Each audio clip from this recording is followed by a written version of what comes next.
don't know for lo ufantu olo manongi was a sala ila le fanu mama si mai lo tino ta fia pa ia tu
Mai mo oe e lau leiti o whalongolongo le Radio Samoa tasilima iwa tolu amo. O te whaatalo whelo tātou utunu i nei fwoi asa fau, tātou wheloa i le o ngā tutonu le vai aso o tala mailo tātou utunu. Na soi ma whaailoa i tu stala le te tai o le vanga wha upu whai e pui puia i a te tau tangata. E nā o le tolu sui tau wātu to tasi ua mafuta, ma ngāluru e whaatasi e mānu mālo mai. I le taunu unga o le palo ta tere o tātou tino. O le fina ngalo le te tai le sunga atu i le epa lupe sori aisa i le maria lea ngoi. Na tali ai se fesiri le feilo a inga matu sitala le asolua o le nei vā yaso. Ma sa ia whailo ai foi. O se mafutanga ua le tāla whea ngai lana sila sila. O na ia i le whai pisi nisi o lo i tua o lea tau ma whainga. E le whailo aina i tu le epa i tu sitala po ai lea whai pisi nisi. Lau fiongo leo matawina le tu sili o nisi le tu fatasia leo nisi o sui tu to tasi. E luas fulfitu e bei ona matawina. Sau fina ngalo i le loa fo i tau tua i tainga mer whainga malo i tau sanga i teli. O se mātau lea pe o se urua i te mile o mwhai ona tu fatasi ni sui tu to tasi. I lalo ai o tu la fono i lo fina ngalo e tala whea ngai la lea tu la. Al matova ai e mokwale ka le fenga ma la tu e tu fai business la fai loan sel fai business ile ia ina ia fai no ai to tongi lo ngo le fa coupe ia o la vai o se me mko kia le fai ngale o fai business ile mako kilo ia o se me to foi on address ele whainga malol nei pe atu le mai. Mkwa mkau kia mo meo le afia mo meo kang whaipisis. Mele whakeke iai mo meo malo. Ole involve se whaipisis se whaangaianga kupe a maikanga kai kukong. Alonga winga a mga oala ele mea a. E nga ngai kase kuale pe fo el mele kupungai. Ole fale le msalo le ka ve manga al pisisi le msalo le ka ve nga uma le ka milionga le ba kungai wa uma nga ye la lo e kasi ya I kampangi le va koela ko o lo fa o se me corrupt ya ka wai o se fainga corrupt le wa fo wa interfere ai le o se vai nga fa fai Pela le wa hinga ngai e fai pisi ni si le sau fa ku pele a fa ile ia palota tangata a fai ngai o le a ku fa u le meranga e ngo ia se fai ke nga ho le so solo mai lao o mano si anga ma ku pe mai fa e ma ko ke le ku fa u ai fo ringa le ku fa u el malo le ngai ai manto fela el malole ye nei na lato fatuina ia nei se fenga fa vai o ke a ko fenga pi yo ira si me konga lato tamfia ai o manele fatinol na me pinga se me voli le vali pa ai lewo o mano utal not kasile me le fa mama we mato e mato te anga ia pe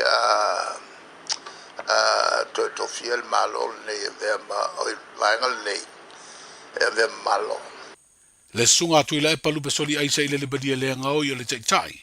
O le vaenga wha upu whai e pui pui a ia te tau o tangata. E le imanuia sa I dinga se finangalo le tai whono. O le mafutanga tu whaatasi e sui tau vātu to tasi e tolu sifuru ma le lua. E ui ua iai nisi li poti ua tā uai. E lua sifuru fitu sui tau vātu to tasi o lo I tonu. O lea mafutanga. O le vai asa ua mavaena whaalau I do ai lea mafutanga e leo se vaenga wha upu whai. Ma lo tau la ia latu tā penanga. I le tau ave pea leo latu tūlanga whaatu to tasi I to tonu o le pāle mene pe a whai. E manuia mai le whainga pālonta lea tino. Wa latu sauni fo I mata pena lango I se pāti wha upu whai. E fausi ai se whainga malo fau peitai e le a vea I latou. Ma sui o lea vaenga wha upu whai. Ai wha au au pea na tutu to tasi. O le latou mau, e tau mia finangalo o tangata palota o lato I tū malo. I le vea masui o se vaenga wha upu whai. Ai sa loto e wha leo mana onga o lato I tū malo pe a vea. Ma whai pule tū to tasi I to tonu o le pāle mene. Wa tua ia le tai ma le vaenga wha upu whai o le wha tua I le tua Samoa o tasi le pāle mia. Ma le kāpeneta o le malo tausi. Wa lato soli le whea ngainga wha sino. Ia inga tau malo si anga me whai ono o iai le lato pule. Lea e le te tau wai ona lato wha maonia. Ni whiriwhiringa o tofinga o ofisa siri o le malo. O le toi whiriwhiri ai o le ofisa siri o le mtanga aluenga le wha I whafo me wha tau wainga. E pe ona wha iro ai le ofisa so upo le malo lea whiriwhiringa le wha unga o le vai aso umawai. O loo ili tata iai se langona o le wha tua I le atua Samoa o tasi. O wha ilo se pepa o wha mtalanga mai lea pati I wha upu whai. Stasi leo mtanga aluenga le malo e tā ua tele. Ona o le tausi ai o le vā wha ngai o le malo Samoa. Ma isi malo I whafo. Ma sa te tau wai na tātia I te whainga malo fau e tūla I mai. Pe a mai a le palo te tele. Na te whaia le whiriwhiringa. E iai le tali tonunga o le a wha iloa I se teimi se whiringalo le pāle mia tausi. O ia fo I o lo vai le mtanga aluenga le vā I whafo ma whaatawa inga. E tu sa o le whaia ai o le whiriwhiringa o toi tofi ai le wharetua. Le fionga ia pese tā no mea simi. E whaururu I ai lea au nanga tāua le malo. Ai o le malo tausi le mai a whaata ape. O le paia inga lona se furu ono le pāle mene le tausanga lua o lua tasi. Sa whiriwhiri ai le nā malo tausi o pāle mia. Le sunga atu I le epa lupe sori aisa I lele maria le ngaoi. Le komisina o suru whainga. O le aso mua mua aperira le tausanga lua o lua tasi. sa whaatautoa i le fionga lua manuvao ka talaina sa polu. E a vea ma komisina o suru whainga, a o loma le palo ta tere le tunu ia a perila o le nā lava tausanga. O le masina fo i o Julai o le tausanga i lua orua tasi, ina ua mai a le nā palo ta tele, ma whianga iai le atunu matulanga le mautonu i upu whai o le malo. Sa tofi ai le malo tausi le nā taimi, le whaurulunga o le pūlenga o le sua maini. O le itu maloa ana i atu i whare la taima sa matau, whapea le itu malo le whanga ma whale ase la e maise sa whata. Wa iei nei le fuafuanga le alato maua le tautua, a le pūlenga o le tine mu ma wha le whafu sei, pe a mai a fausia le no whanga mo lea au nanga ua whaatuina nei, i te tonu o le itu malo o a ana. O le asoru o le nei vā yaso ua wha mawina, o se aso tā ua lea i le tala wha asoro pito, o lea au nanga le malo, ua sua ina aide ele whailonga i le amata alua i o le ngā luenga, e fausi ai lea no whanga o le tine mu, ma tautua i teimi o whavilawe whafu sei. O le tamai te ipare mi o le malo tausi na sauno ai ma sua tia le ele, e alo i ai le ngā luenga le a whaatupe lava i le tātou malo, ia ma o se vainga na whaalia le pāle mia, wa atangi ai pere nau tai o le whainga malo, e whaaso polia au nanga tāle whengai, i so se tafo le atunuu, ma ia mauti noa le soifua le lei, ma le soifua maloloina ma saunga le mu o Samoa.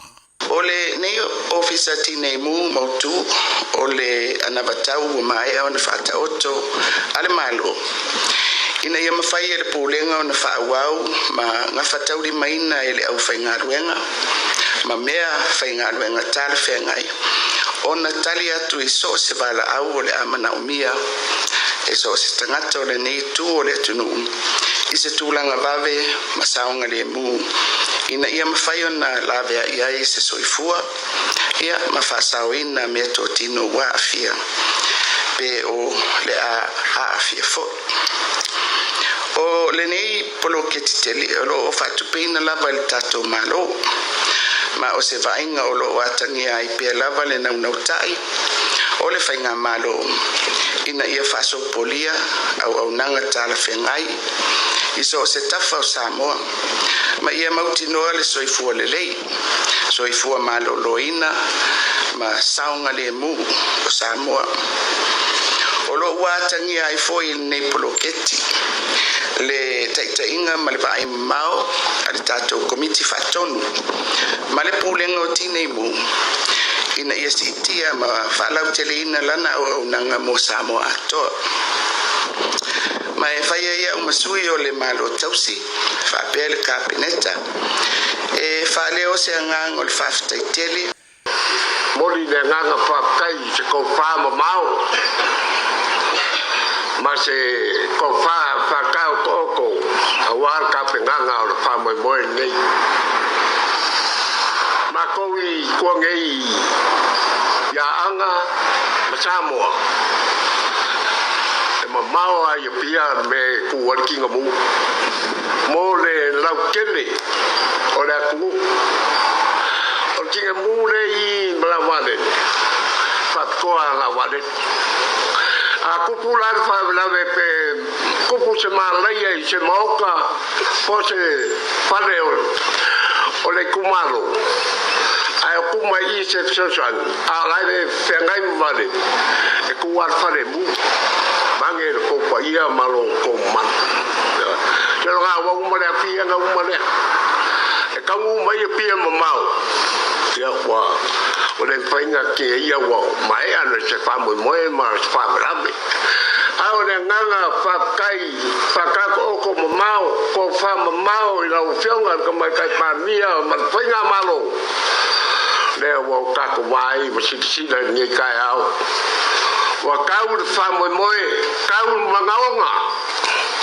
ole kumalongi o anga ma Samoa Se vai ngor saundoanga le tamai te pāle mi o le malo tausi, whapele tō whawa iri le suaina ai o le ele, e alo I ai le fausia le no fuanga fau, mō le tine mū ma whawlewe whawfusei, I te tonu o le tūmalo o a ana.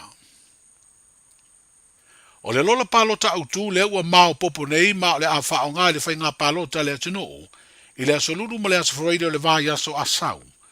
E ono i tu malo ele o i se afe le au fa ingo tangata palota. E tolu i tu malo i savai i mauporu, wa wha mawina le lola palota u tu lea tu langa, ma wau fia i tu malo fale alili lua, e iwa se lau ono se futasi tangata palota. O le tu malo le pā, valu se lau fitu se furu. O ale i pata i tu pā ilunga, e valu se lau tolu se futasi. Ngā ngai fo maungatasi, e iwa se lau iwa se furu valu tangata palota. O fale alupo, e valu se lau fā se furu fā. Masalenga lua, e valu se lau male fā. O le tu malo pito to tele tangata palota, o fale atatasi, e li maafe se lau valu se furu male lua. O le motu o polu i tu malo palota e tolu se futasi, o le aufa inga atoa tangata palota u wha mawina ai le lola au tu. Fitu se furu li maafe se lau male lima. Ai mo i tu malo palota e lua se furu i savai. O wha mawina ai le aufa inga e lua se furu ono afe, valu se lau fitu se furu ono tangata palota. O le aufa inga atoa tangata palota i le lola au tu, se lau maletasi afe, iwa se lau valu se furu maletasi. Tala nao le ne yaso, Alpha, we're the Katinas, and you're listening to Radio Samoa on 1593 AM.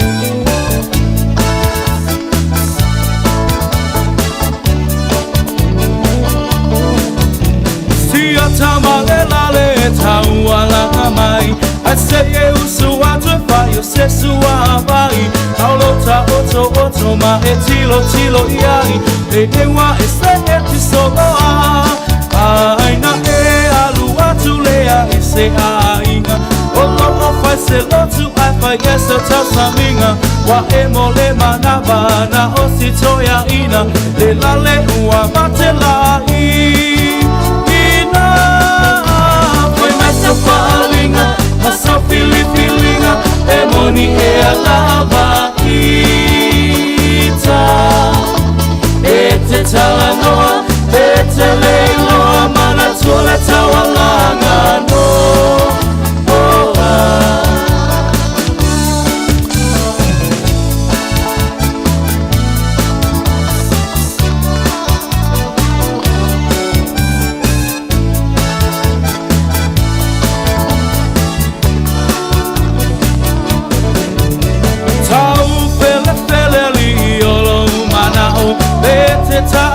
Ete fia o ahu Wa e whama walunga Le poto wa e mawa Le ai maso ta au tau Taua avea Oi ma filio le fai te au O fai ma faya o nga wami O nga le tatau Ma pule o le au moe Ma lo fie ka upoe Ai inosia ai lava o Ai messa falinga Massa feelinga Emoni e alaba ita Ete talanoa Ete leiloa Mana tola tawalanga no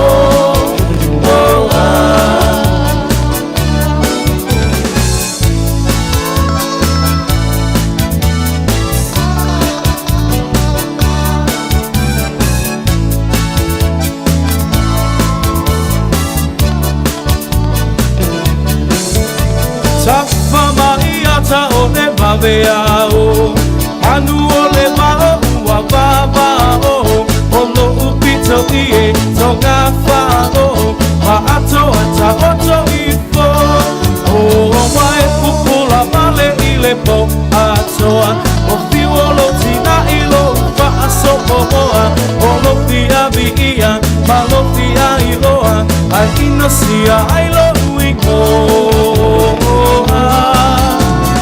Massa falinga, massa feelinga Emoni e alaba ita Ete talanoa, ete leiloa Mana tole tawalanga no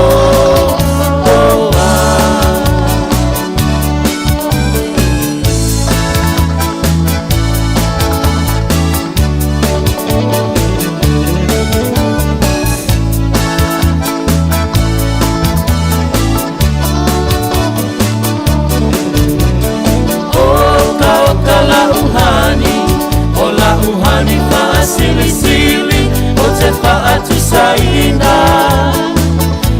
se apa ela pi o se pisu pasili o se masike ke mai piti o sina sapasui o ni tamato maniti afai lava uatonu lo fina ngalo tapa aipo ipo avane ile malo ele anga ole taatua etele aile ti apolo te fai sau pepe ole pepe ole po le o tu la mai le tanto te mile wanti le nei afia fis fluiva minute o te aile tu la fitu ya ole tulanga pe o nei ai le toi fa sala la wina o tatu tala mai Samoa saudia ma fonga datu ele to fa au tanga vai tipi au tanga vai ya ole sui o radio Samoa lo ngalue ma tau mai le tatu tunu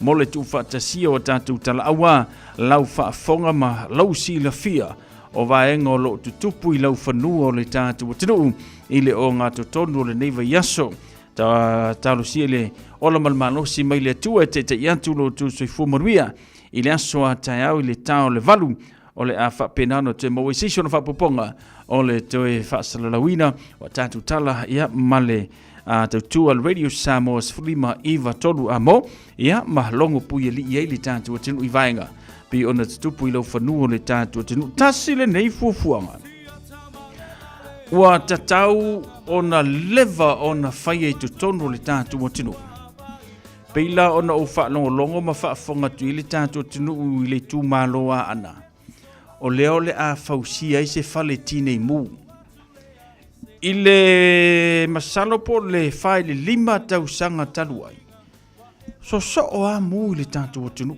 le ngata i maotau a inga ai whapena fo i pisinisi ia fika i whala o ele mele ku o kako ki ngei mu i Samoa i le taulanga o apia ai a mu mai le whale i se meo ale i paka e si di ele au ale i aru se ka avar ki ngei mu a vange i ale i paka ia po se meo le i tūlama nei minute te drive ai ia o whale fo i o nei a inga e tū lata i le taulanga e o akur ki ngei mu o makuale au ngā ala winga la wha matalanga i le fiafile nei whawhetai o lea ua a matamea le tu maloa ana i le suaina o le ele whaatu wai se whale tine mu mai o la utatalo i lea tua ia awane i ngatai i le tu maloa ana lea fuafuanga mata ngofie tele mo le tātou tunu o Samoa ua tatau le teimile nei ona tofu le tu malo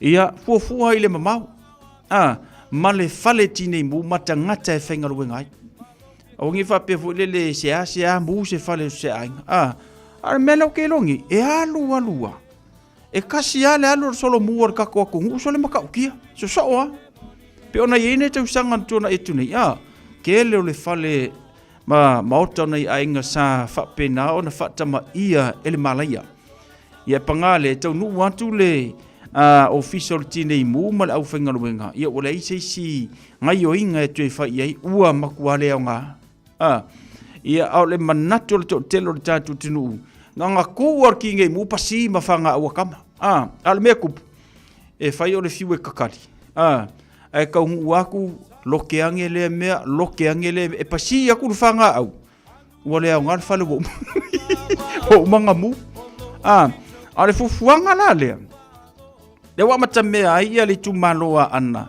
i le whaatuino se whale tine mu e fesoswani ia mao tātou e leilo e tātou le teimi e tupu e le whaalavelave ia talo sia ia uane i ngata i le fuafuanga mānai e tele uma le tu maloa ana se e mai se si tu malo waka kauanga kako peo kako ingei ko fuale vaenga ma le whale tine langa e ka hua kelele le matanga luenga le o le tine mu pe ona uta o le teimi o sola a ua le whakala le iai pe sea tupu se mu a lo whakula kala e kasi a fo ia le alo solo mu o whale o le tātu a inga so oa pe ona iene tu sanga na seima vai atu nei so oa ia mu i le tātu o tinu ai le ngā whatia e le tine mu e tasi i le taulanga ia pia ia ona ngai atu ma ngā lurua ina ia ta peina le se mu e mana ia mai se lava ia nei tu malo mau ma le taulanga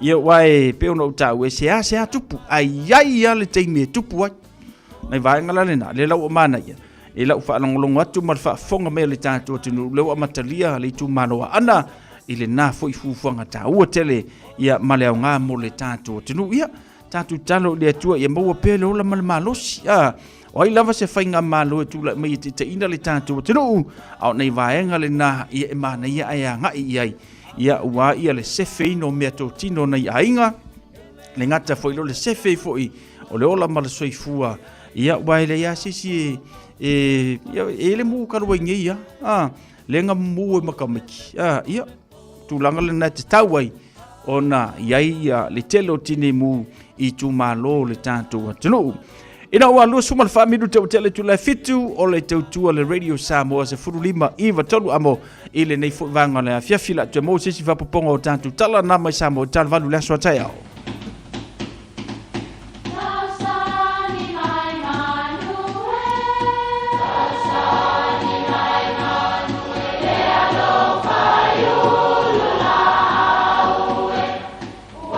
E o fanga manu i ululu o la au, awa e fafanga i funga o la au.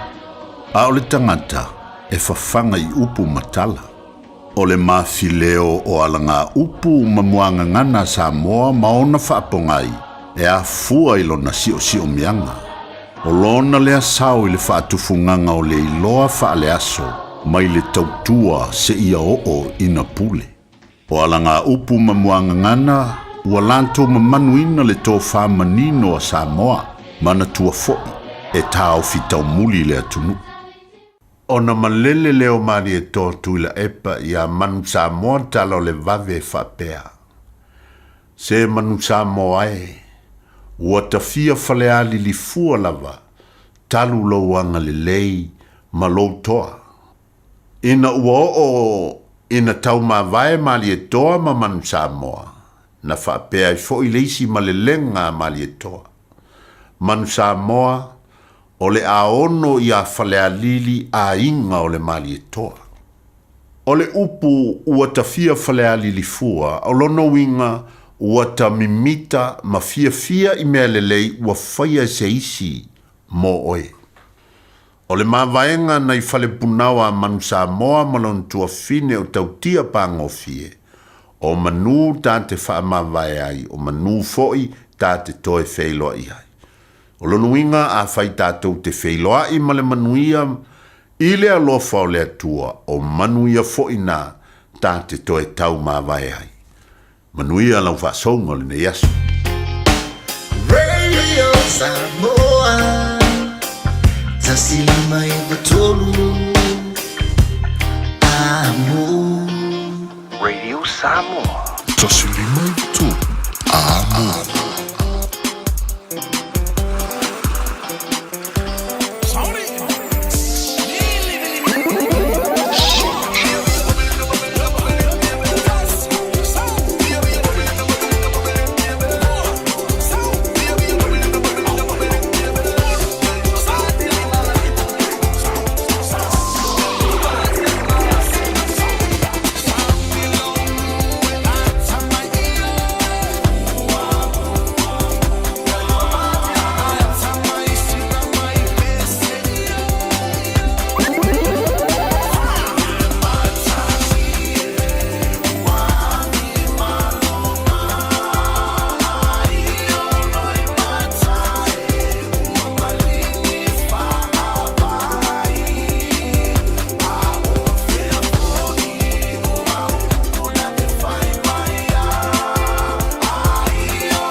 Nai fa fianga se fiflo yo nei foi vanga la fiafi te walunga tuai le tautua sunga ya Asiava. Antonio Tuipea ia maletato por kalame ia o le vau filifili ia po le maufa Samoa moni ile nei foi vanga na fiafi fa te Asiava ia mo le tu fa te si o le tanto por kalame e winga e ngasi a ia me sili matawa ngai ki ko anga ingu le au fala au aima ingu fala au se fo te foi tanto por clame na ile so tau le lofa male anga le leo le tua ai wa tala titi la fo le fitu male tanto por clame mise nei musika se fifloi mole manava nga ruenga ole nei foi vanga na fiafi taimi masani mole familianga las fanamula so soifua ia pe ona yeli tua le radio Samoa se fulima iva tolu amo ia a ole itatalaina le tanto leina mo oe fatalo fantu ia papa Smith missionale malol se fumaruia pepa Smith fatele fata simai papa li sina limsa leo papa li malol se fumaruia fatele fata simai tavensi leona tele ngata fo ilea kentonia pola pela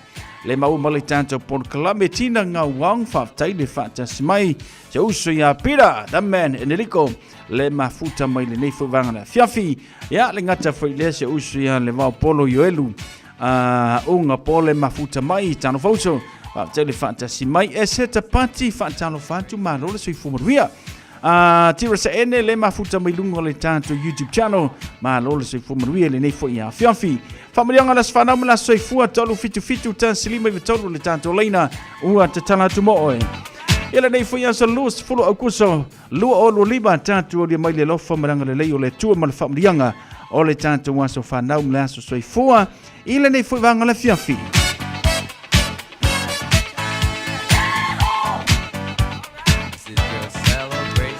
tanto fa manianga le aso fa nau le wa tonu mai le nei foi vanga la fiafi mai Roxanne Lino ya male nei foi ya fiafi male tanto fa manianga we want to wish our simple humble funny father Alasini Alo happiest 80th birthday today. No gift can ever match the gift of love and affection you have given us all this year. Happy birthday, Father. Thank you for loving our mother. May our Heavenly Father bless you continually. Whairoai se teimio le kasu sushi. Soup awale malulu. Your favorite supo. Matou tiano lofa tele mo ele tama. Love always your children and grandchildren. I fancy silsilia umana mea. Lau number 1. Ovi pei tui faasisina alo. Manuia tele. Lo waso soifua ma lo waso fanau. Ile nei fuivanga ole fiafi pei ona yele tatou familianga. Ilungo le tatou proclame ile nei fuia fiafi.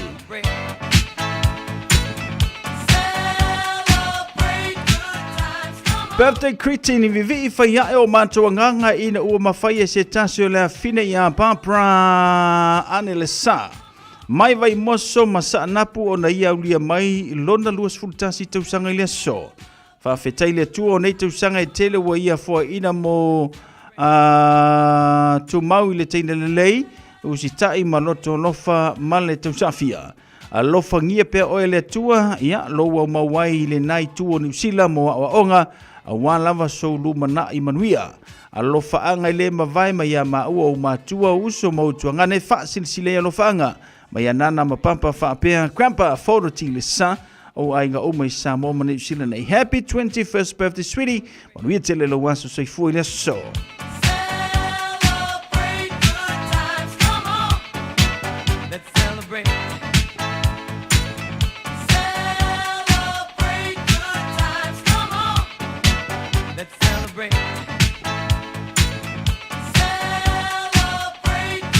ya nal paula nana ya uaso fanau le watanu mai tau le ne foi vanga la fiafi male tautua le radio Samoa se fululima iva tolu amo ya fa pe le solo uaso fanau anga ke pisi ioi ya le ngaka fo le ngai ye o fufuanga ngai fai ye pe nga fuwa ya lui celebrate lo birthday ya manguia lo uaso soifua ya malu uaso fanau le so talo ile tua mau le ola mau le manosi ia wale fa tolu ino fuanga tatou lo onga tatou lo fengai mga luenga baise nei matua le soto waso fanau mai le pulenga ma au whengaluenga Radio Samoa. Sfili me vitou la mo, happy birthday to you all.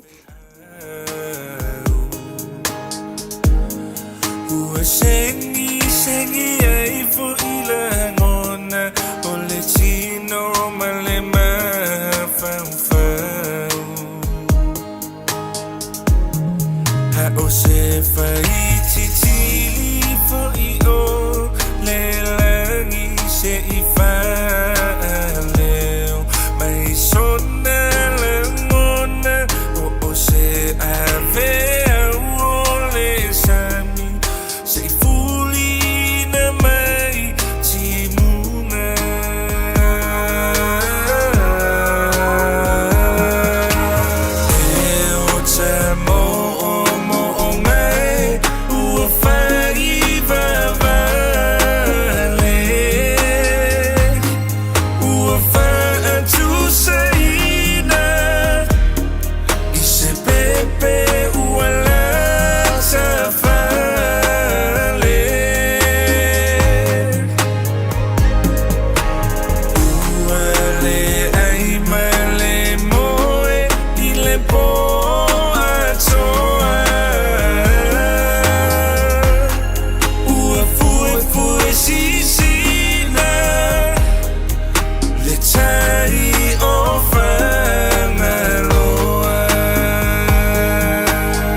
Fasa ile olanga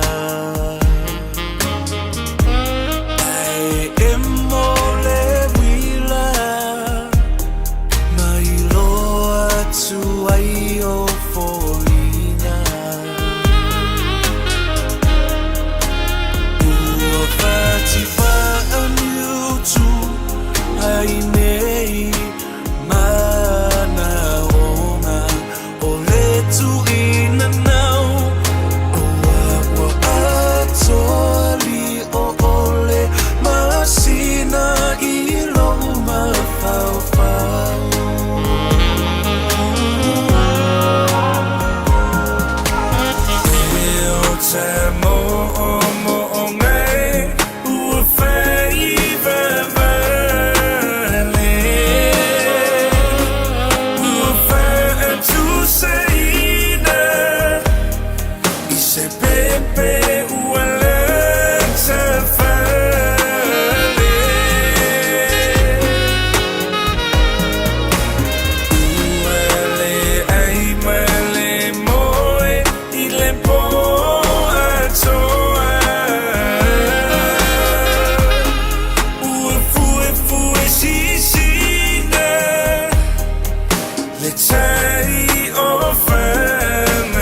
mailo maota, ini taulelei, toi anangata, e mawai moenga ngā o si tutono ni usila, fa apese tino fōa le potumalo lo, lau ai manofoa, TV, la au pese, usa aisa, masini tā lava, telefoni fe aveai, maisi. A fiu ane loa ili whawhituwha Great North Road o tau, po le tolo fituiva Great North Road I Henderson, le Casa Beds and Appliances, telefoni ovalu selau, lua, 5 ovalu selau, lua, 5 O le te me whaari ai le tāleni al tamaha I lunga o le leitio.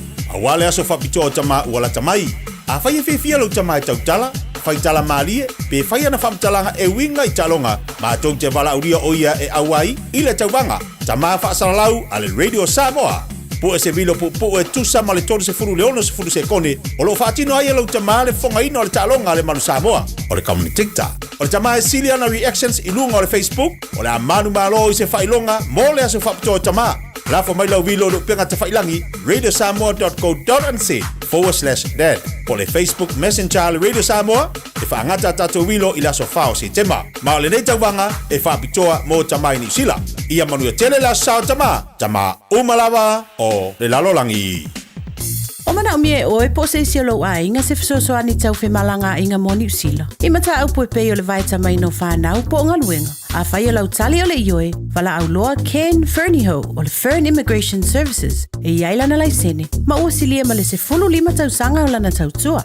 E toa tele tangata o fisosoani iai Ken, I mata upu tau fe malanga inga. E au fia ai mata upu na o atu le tribunal, ma apili le minister.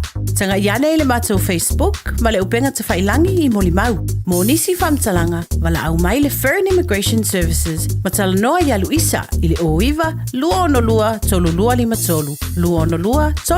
tolu. Po le o lua tasi 5 tasi o 5. Aua nei misi a whasala laua tu sa o lau Radio Samoa. O tawalu manga o lau whainga palota I Samoa I le asa whareile, lua sifurmaliva o kuso mai le I tu lai lua I le aule. O le a whaafofonga I le au I li natu. O I unga o I tu malo palota, ma sui tau vātai tasi. O ma whai o nau I natu le nei au au nanga, o na o le lango mai le Enterprise Motor Group I Manukau. A to ai ma le fisoso ani a le Ara Memorials. Manuia lau whainga filifilinga Samoa.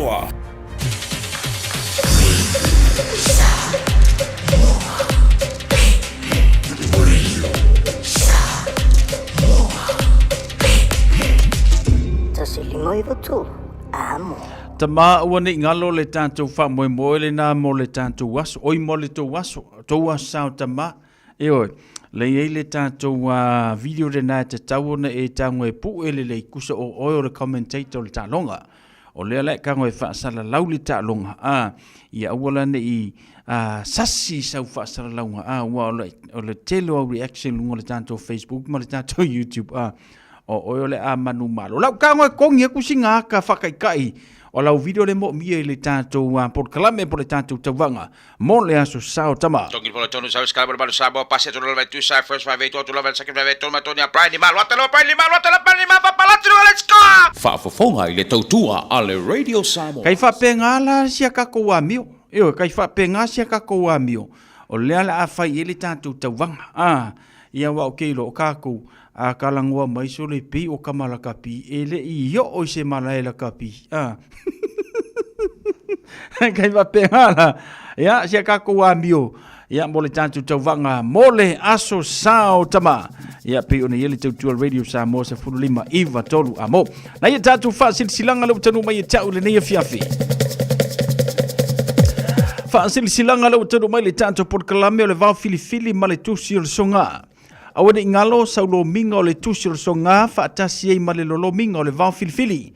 E mawai whaanu penga o Samoa I se sifo tutuila ma manua o nisi o tala tu o Samoa o ala ngā upu le mata whaioi le matai I le whainga o le wha lave pe o le wha puiponga maliu o sio singo a inga fesila whainga o Paolo si I whaanoalo whaalangingo e kalesia ma le tele o le ngangana whaalolonga fitus fultana le tau na la ofisa lava le Radio Samoa I le tolu ono Hopeful Avenue I Manukau e te mawai. Monisi whamatalanga wala au le lua no lua, tansi 5 lua no lua, tansi 5 pe tanga I ane e le shop radiosamoa.co.nz whai mai e sau oka. Ainga sata whatoa I iwa, I le ava ma le whaaloalo e te tawai, mātou te wha sile sila tua i wha pēa. Wai ai se whina ngalo ta mā po suafo le tātou a inga sā tā whatua iwa. Le a whaia le whilo inga ma le talanoanga. A soli ma wheo i umo tā whatua mua ngututi a le uluai a li o iwa. I le aso se furu ma le lua o sete ma lua o lua lima. Whaia lea i le lawa o tā whatua iwa, wha sāle le anga i sa vai i Samoa. E li tula iwa i li tai au. Mātou te talo atu ai ma vala au lia lo o taupa ia ma lo o tau mamalu. E susu mai ma tala mai a au. Tātou au wai le aso tu upoina. A wale wha moe moe sio tātou ainga. Ia teu teu ma wha le leia. Lo tātou loto i fale. Ma soala upule nofo po matai o sio tātou ainga sa fua fuina. Ma o le ale tau fia lava le whai ungo le a tasi i lo tātou ainga i le naso. I lo le awai mai. Ma le wha lo lava sainia le nei wha salalaunga. E suafo le ainga sa ta whatoa. Ta whatoa waita lima. Ta whatoa ang sa ta whaleti. Ta whatoa Iosefo ta whakesio. Ta whatoa laifa lima. Ta whatoa fua mai ta whamua ava. Ma isi sulio le ainga sa ta whatoa o loo nofo i le ainga. Mo nisi whamatalanga e fia malamalama atili ai whamalamole. Whaamsota i mai ta whatoa fua mai. Fua mai ta whamua ava po o esta to filau te vanga. Ta whatoa fua mau le orua tasi. O valulima. O iwa lima. Po esta to filau i le orua tasi. O lua iwa. Lua ono fitu o wha whetailawa. A fio anga o sa papalii. Wha silanga i le awa ma le wha aloalo mo tama whanau umo na fio anga o sa papalii. O alala ma papa a au i au kilani mao te ronei. Le pa ia lava lea wale susu o le tapa au wha asisina. Le susunga i le malia toa na wha alongo i ei Samoa. O le pa ia lava lea wale uso alii. Susu to oa o le sao na lua. Le mamalu i ngoa matua a wā mango ma liwa si ufanua.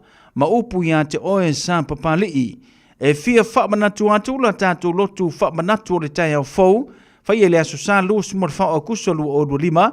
I le malu le kale si i manu kaupi IPC. I le malai o fatu ngā titi. Valu se fulu waili rau i papa toetoe. Taimi a mata o le sauninga wha i le a fiafi. Wha manatu atu la tātou taulanga e pei ona masaniai. Wha malmole.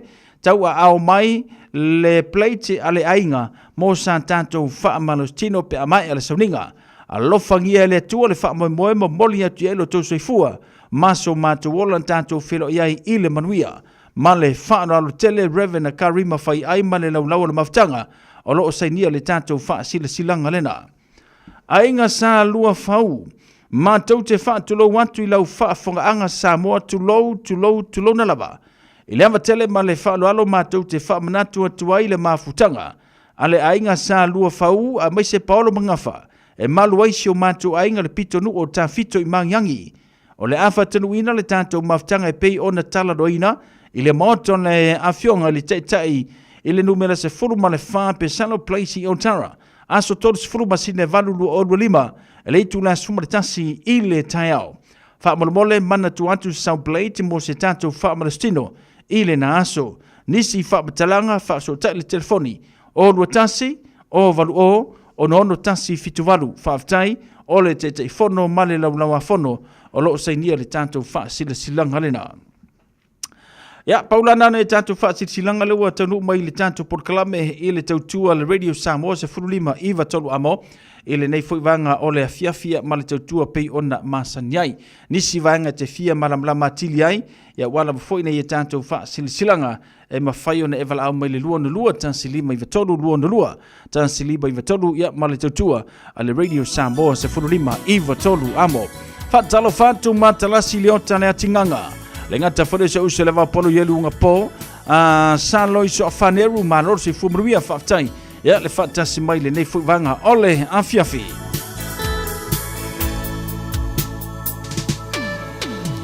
Le masina e wawaia i lunga o maunga. Le tumu oe o naia o mawhauwhaunga.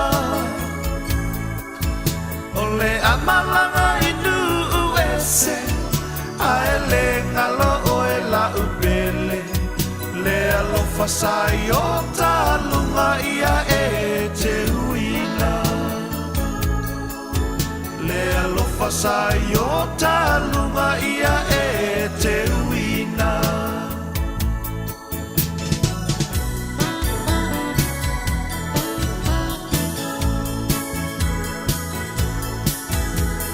Ana tua le tasi upu o le muangangana. O le alofa ua faa savala ilunga o mata. O te mana tua tae vanga, e ta ape i le ta fa o ata. Fa ata li lau pasia e tutu i le awala. Fa'atalila upasia e tutu i le awala.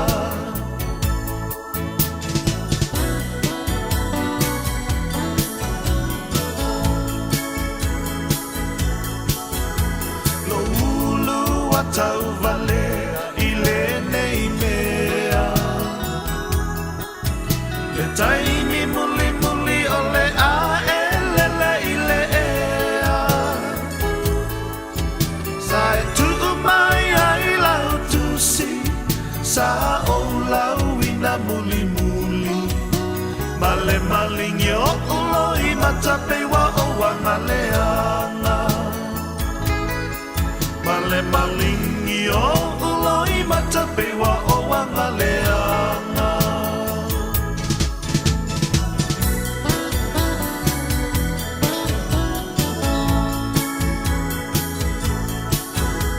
So we are tafa amava ma fa atofa.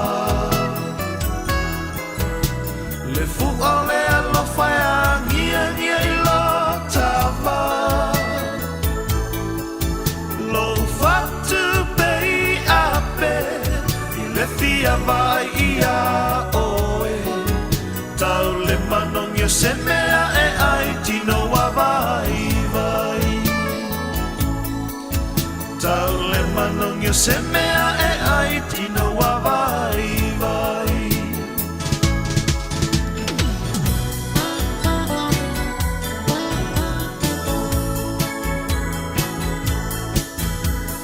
Ta fea ngai ngana o sia iluma le atua. Se fua fua nga mo se lumana i mo i ta ua. O pole vale o sia uloto, ne ili ua le vai o sina. Se tasi ua silia o e ae ngalo ai ita. Se tasi ua silia o e ae ngalo ai ita.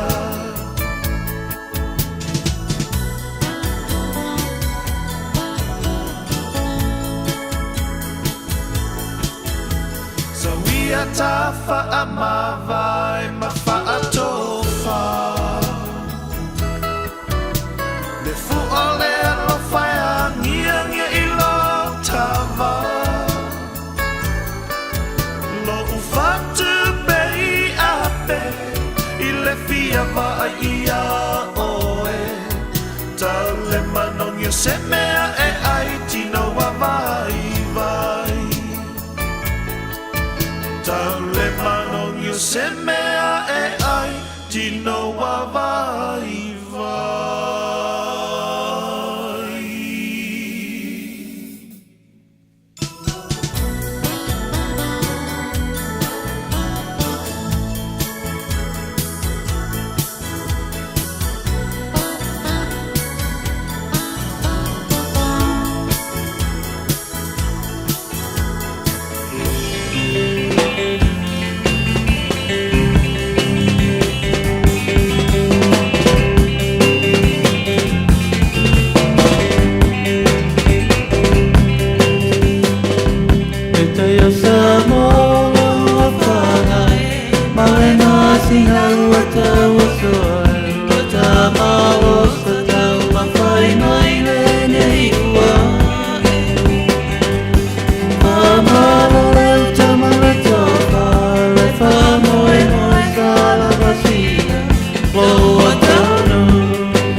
katina peoni o fia tutu kua whae aina si o tatu o turu Wale tu ono ina leo a whae tupu o tupu Ai soi ai te whai whai upu Ai apo ane si o tatu o garu Mana tu a whae le tawa e mama e si o na kuru Ele so so fua ole sami Sei lo mai ani ma no si ole matani O te nau tole e a sei tu I ole petine ai Mama se avenga pe ata polo polo li mafata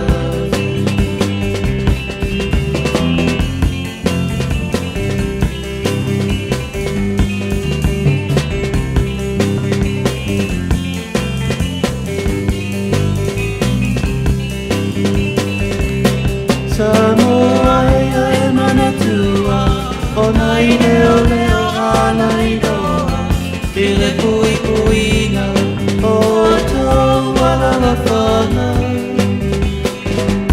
Ai a o atu sui suena Aua e o soi lo mita Ai ngā loia o e lei o fi me a polo mena Awelo tofi e ua e ama fua matano Me fua ma o sarona Oe o le puna le panona I leo leo e o Samoa Pei pei a o le nai Noa lau tau tolai Leo tia whai mapi leo si o tofi Ele so so fua ole sami Sei lo mai ani ma no si ole matani Mau atunu kole e a sei tu I ole petine ai Mama se avenga pe ata polo polo I mawhatasi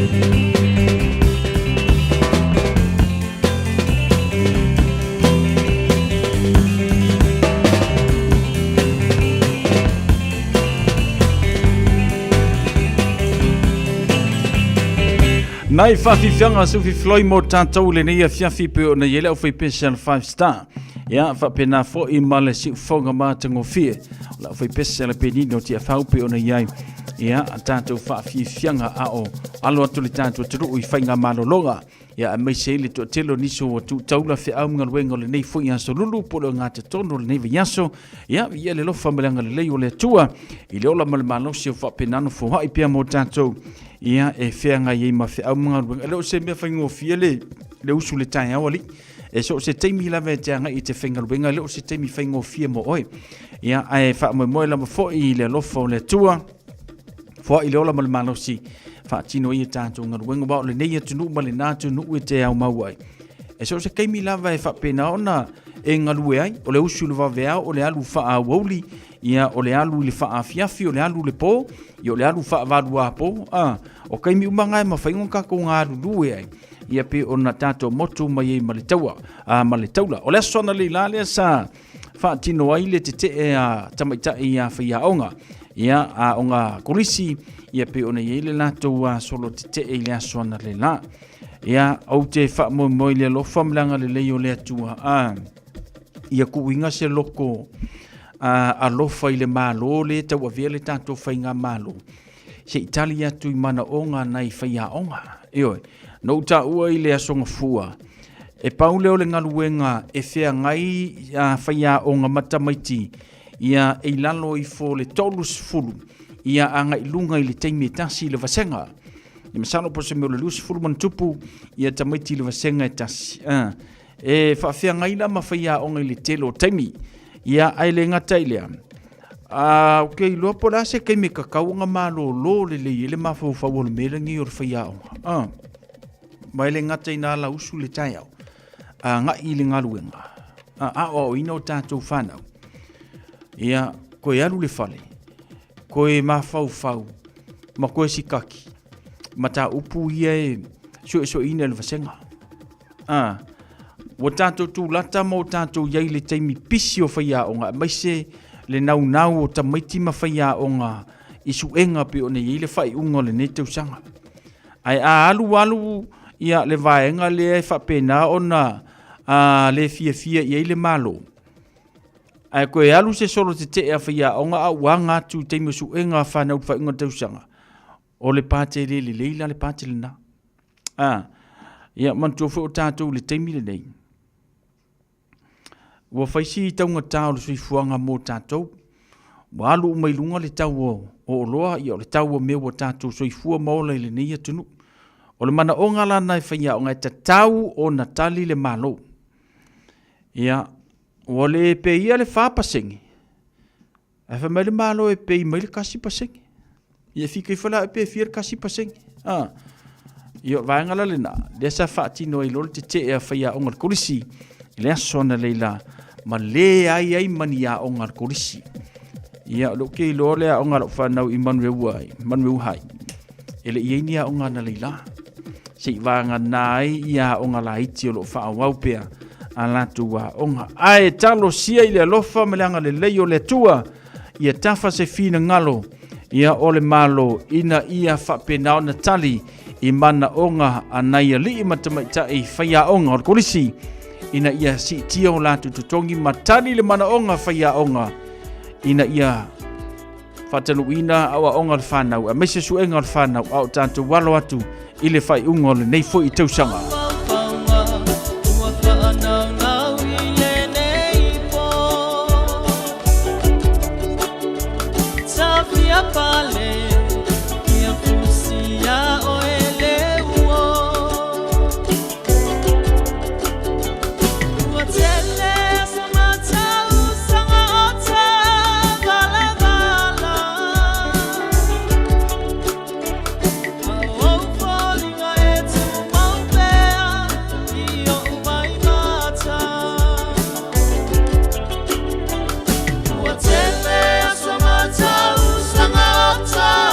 Mala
Fatalo fantu le tato por kalame se uso ya lave na nai. Tina nga wang le ngata fo le Sicilia tuinga mana fiola ya Silia.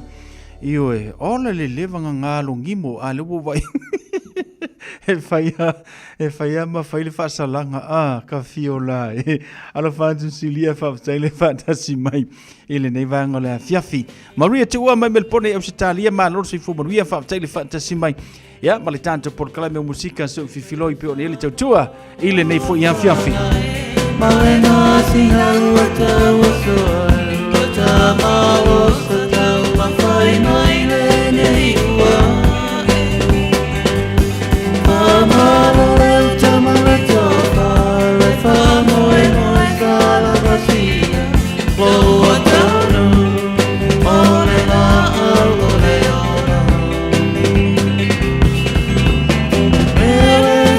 So fua ole sami sei lo mai anima no si ole batani no want to do pele o sei tu ina le petine mama se avena pe ata polo polo le bafata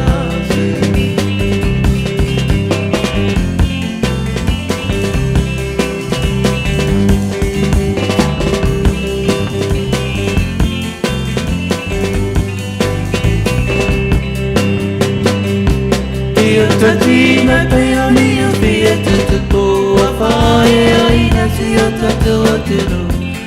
Wale tu ono ina ke ala fole tu pua tupu. Ai soi ai te fai upo. Ai ambo ane si o tatua ro. Mana tua fai le tava e mama e si o na fo. So fua ole sami sei lo mai anima no si ole matani o te nutele a sei tu ia le petine mama se avena pe ata polo li mafata.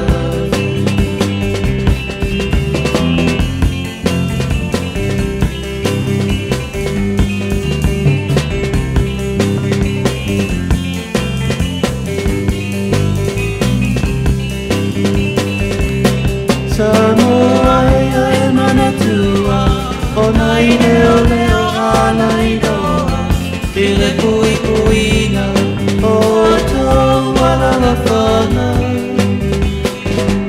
ai ao atu sui suena aua e o soi lo mita e ngalo ia o e lei o fipe a polo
Avi fianga le nei fiafi fatalo fatu se uso ya Terry. Io malo Terry ese le tunga le mafuta mai bo faisi leva na e ngalo ale wa kwa vai ako ngai mau lava lo soifua lauli le. Io alo fatu so fataile mafuta mai le nei fu vanga le fiafi mai se le tautua le radio Samoa se fululima iva tolu amo.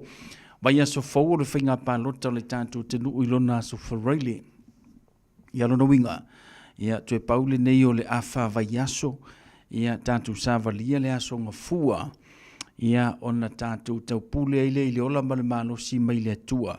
Tātou te au lia le aso wharaile. O le aso le nao le whainga pālota i le tātou te nuu. Ia awane ngalo manatua si o tātou te nuu. Ia manatua fo'i ia ona taitai e meise i lantou. O lo wha pena ona tau whetuli. Ia i le whainga pālota o le tātou te nuu i lau te talo. Ta ua tele lau te talo. Eoi, ia a songa fua wha moe moe o le a e le koe palau vale lungo le social media. Wha moe moe o le a e le koe le ma fau i se laiva se vaenga wha upu whai e sau. Wha moe moe o le a e le koe whai upu sa i lungo o le Facebook. Ia i nei lava mea o vaenga wha upu whai. Te talo i le atua ia maua le file mui tātou loto mo tātou ma fau. A oanga atu le tātou atunu uilanga whainga pālota. O le lua o lua lima. O ai lava le vaenga wha upu whai o le atu le mai e te ina. Ia matau ave le sao le tātou atunu i le isi lima tau sanga. Ia o la tau lava nao le foea le sao le tātou atunu. Ia mo le si lima tau sanga. O lumanai. O le mea te tau na tātou tilo ia. Le teimi le nei, o whaisi whaingatā si o tātou atunuu i le teimi le nei. Le ngaka inga maka ukia, le aluangi o le tupulanga tala vaula iai, e le ngata i tama a o teini. Ia maka ukia le alu o fuala au whaasa inga la iai. Maka ukia le alu mo me o le ka lepe fale vane le whaafonga le atunu. O nga oi e leo se nga oi ngafi, o nga oi o lewa. E leo se nga oi anga ngafi le tupu i Samoa o le nga oi a ua lewa. Ia a mai se ai le lave vea o i la tau i ta avale e whiwa i mamali liwai. Ona o le ai o se whautauta. Whaatasi ai ma le taunga tau le soifuanga. O kako i loa so se tunu lava ua whaisi taunga tau le soifuanga. Ei, alona e se senga. O le tūlanga i tau se leni o lo tātou maua i nei atunu ma le nā atunu. E le whaatusa lia tātou i le tātou tunu o Samoa pe o nei. Ngā ke sila fia pe a whapea. E te malanga i Samoa i le tātou atunu ma e wa ai i le tau o lo iai tau o tātou o loa. E so se mea i le tātou atunu o whaisi tau ngata. E le o tala fia ngai ma le tupe maua a i lātou e whaingaruenga. Ia pelo nei vaengal na te tau na tātou te talo ai i le tua. Mana tua le whainga pālota o le tātou atinu. Tātou te talo fo ia maua le file mu ma le saunga le mu. Ia i le vai aso fau au iei le tā penanga. Mo se whainga filifilinga o le tātou atinu. I le nei fui tau sanga. Ia kakalo fo i le tua ia whaafile mu lo loto mo lo mafau. Eoi. Awangia i pakia pakakaiolo mafufau i teimi o le whainga pālota. Le angai paule me maua le meanga pakia pakakaio. O le alu whaasolo atua i lunga o Facebook page. Ia matulanga pe ona iai. Ia le ngangana ia pe ona makua i oka fefe ia le nei teimi. Tau tua nālau ngangana pe ona iai.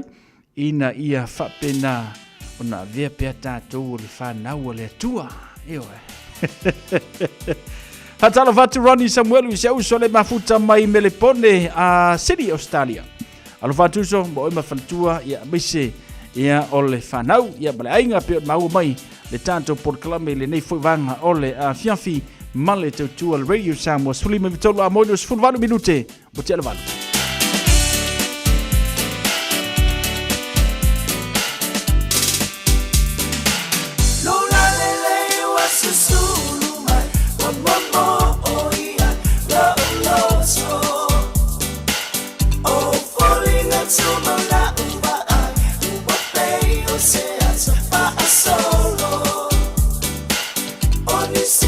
Hotel,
Se no foi le mana vole moana Si o mia ei a fe ai O te tofu I na lava o te le pepe ai O te le kia I ai Ua o loto I ai Su e oe O lo alofa na pepe Tu sape o ti ai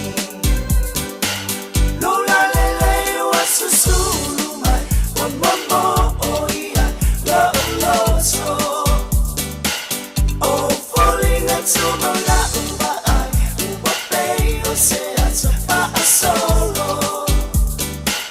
On this in a hotel, Balea, it's a midnight. So, send me a telotoya, on the fire, your FBI. Lola Lele was a Zulu, my mama. Oh, falling into my lap.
Ai whaafifianga I le nei a fiafi ma le kolisi mawalunga le Fifi College ia manisi na whatunga. Whaatalo whantua ia sili velio se tiu le maua mai le tātou pon kalame. Lua le vuka whaataui malo le soifua maruia. Whaatalo whantu le nei a fiafi. Tupa I matuna whautua li I tala taida malo le soifua maruia. I le nei fuivanga la fiafi ma le tātou pon kalame. Manatu lea ua tutasi malafa minuto na afa leo le itu la valu. Ia le fofantasi mai le sunga I le au auna le atua pasta ropati utumapu. Ia baba lua marsunga le whaafengainga pasta ta vita le vuka. Awa le tātou porkalame o le taimi o le filfilinga. Manantu leo le ase le tātou porkalame awa le tautua au auna. Ia ale tua le neia fiafi sina upu e whaamalosi I foi. Ia loa nganga I le neia fiafi whaanga solo atua I le whai ungo le neiva yaso. Ia ma se I maua I se fide mui o tātou loto mo tātou mafaufau. Ia au tātou iei le neva I teimi o le whainga tā. Ia ma le tele o whaafi tāuli e maise. Ia o fi tā o whitai ai mai tātou. Ale upu le atua, le upu a ia le atua. Ia o se vaila au malu.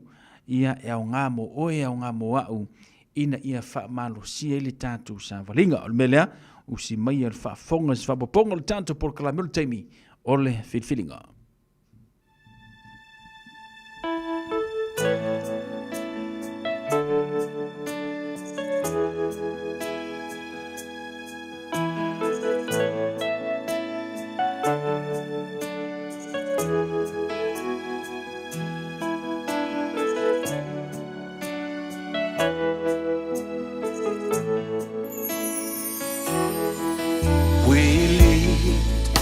Our nation unto you, Lord, let your glory fill this land. It's your desire, onward come into the knowledge of your love.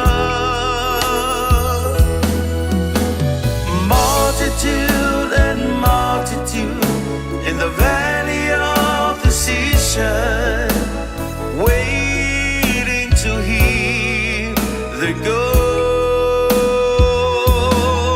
Samoa,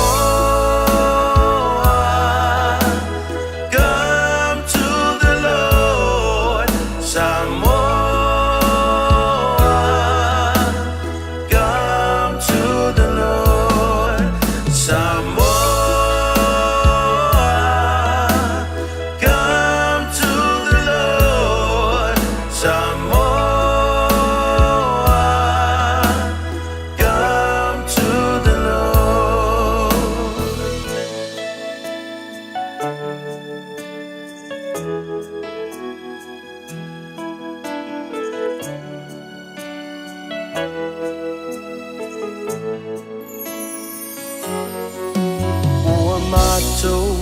Si atu lele atunu Yesu yutumu ilo mamalu Olo finangalo ya o mayuma Ile mala malama olo walofa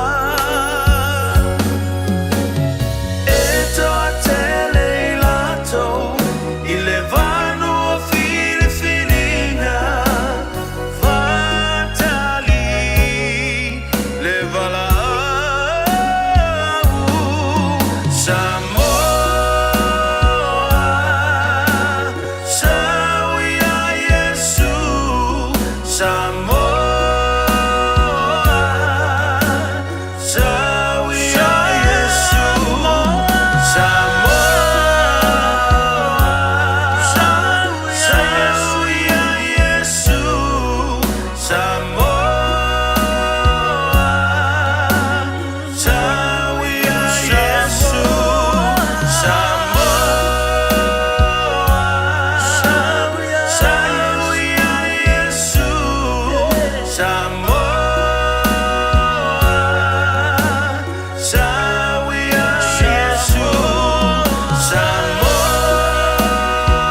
o le a tātou te talo. Yo elo mātou watua. Moni vi inga e peo na mātou whaalongo i ai le pōle nei. Mātou te si atu i ate o ele vi inga ma le whawhetai. O le whamanui lau suafa. Wa o e lama o le atua wa e pule au au. O e o le atua na whaia le langi ma le lalo langi ma mea o tumuai. E a i ova lava ia. Awa mātou si atu le whawhetai le nei pō. Wa e momoli mai lo mātou wola. Mai si o le soifua o utangata o e o mawhaina maua le pōr kalama. Si i atu fo i Samoa le atu nuu i a te o e Yesu. E le o le fita fita e le o le malosi. Ua na o loa nganga e mawhai ai. Mātou wala awa ile nei pō a mata mai e oe a nganga pa ia. Wha o ngā le whaatau waa o le tangata. Mau ai sou vi inga. Wha manuia o tangata o le a mawhai. Wha longo longo mai le polo kalama ile nei pō wha manuia. Wha manuia le alu wala upu. Talo fo i ma le loto wha mawalalo. Le atu ai wha maa ngalo mai. Ile nei lava fiafi. Ha uma se ngā luenga au na lea o ngā i mātou. A o le vi inga e fo i atu lea i le pa ia o lou suafa. A wae sili sili lava oe. Lea tua wha maoni. Wha manuia e o tiu tele nei pō. Mai se o le nei ala leo. Yesu i lou lava suafa o mātou te talo atuai. Amene. Ma amene. Ya. Toi. Whata alofa atu fo i ma ofa alofa atu li nei vaenga o le fiafi. Po le tātou pol kalama o le taimo o le filifilinga. Ma lo le soifua manuia, ma lo le folau. Ma lo le pale le pa ia tele. Lātou o lunga o le pol kalama. Ma sani ai le nei pol kalama whata alofa atu. Ofa alofa atu ma le loto e tumu le whaalo alo. Whata alofa atu fo i au una tofia le atua i so o lava se whata whaitaulanga. E le whapito manu i a tasi ai o le whaatalofa. Ia o tau susunga ma lole ono sai. Ma lole ono sai ma le lava papale. I le ngā luenga lo tātou atua o lo tātou ngā lulue ai. Tari tonu le langona ma le manatu e le whaingo fie. Ai ua whaingo fie mea uma o no le alofa tu tasi o lo tātou tapa au sili le langi ia. Ta lofa fo ni o mani pa anga i tu atu o le nei atu nu o ni sila. Pe a o iai nisi mai nisi tu o le lalolangi. Ma lo le ono sai. Ma lo fo i le lava papale mai i tātou pol kalama. Ia, nei foi pole a tātou tala tala noa. I le upu o le atua e mawhaina fe soani. Ma tausi ai lo soifua, tausi ai lo uola. Wai le aiseisi mea. E mawhai o na tausia o tātou tangata lilo totonu. Ua nā o le upu a le atua. Ua nā o le fionga a le atua. E mawhai aina ai le tangata lai totonu. Le tangata wha le anganga. Le tangata le a oti le tino le fafo. O na alu le o le tangata le nā wha le anganga. E wheiloa e ilona matai. Ia, vi ia la le atua le nei pō.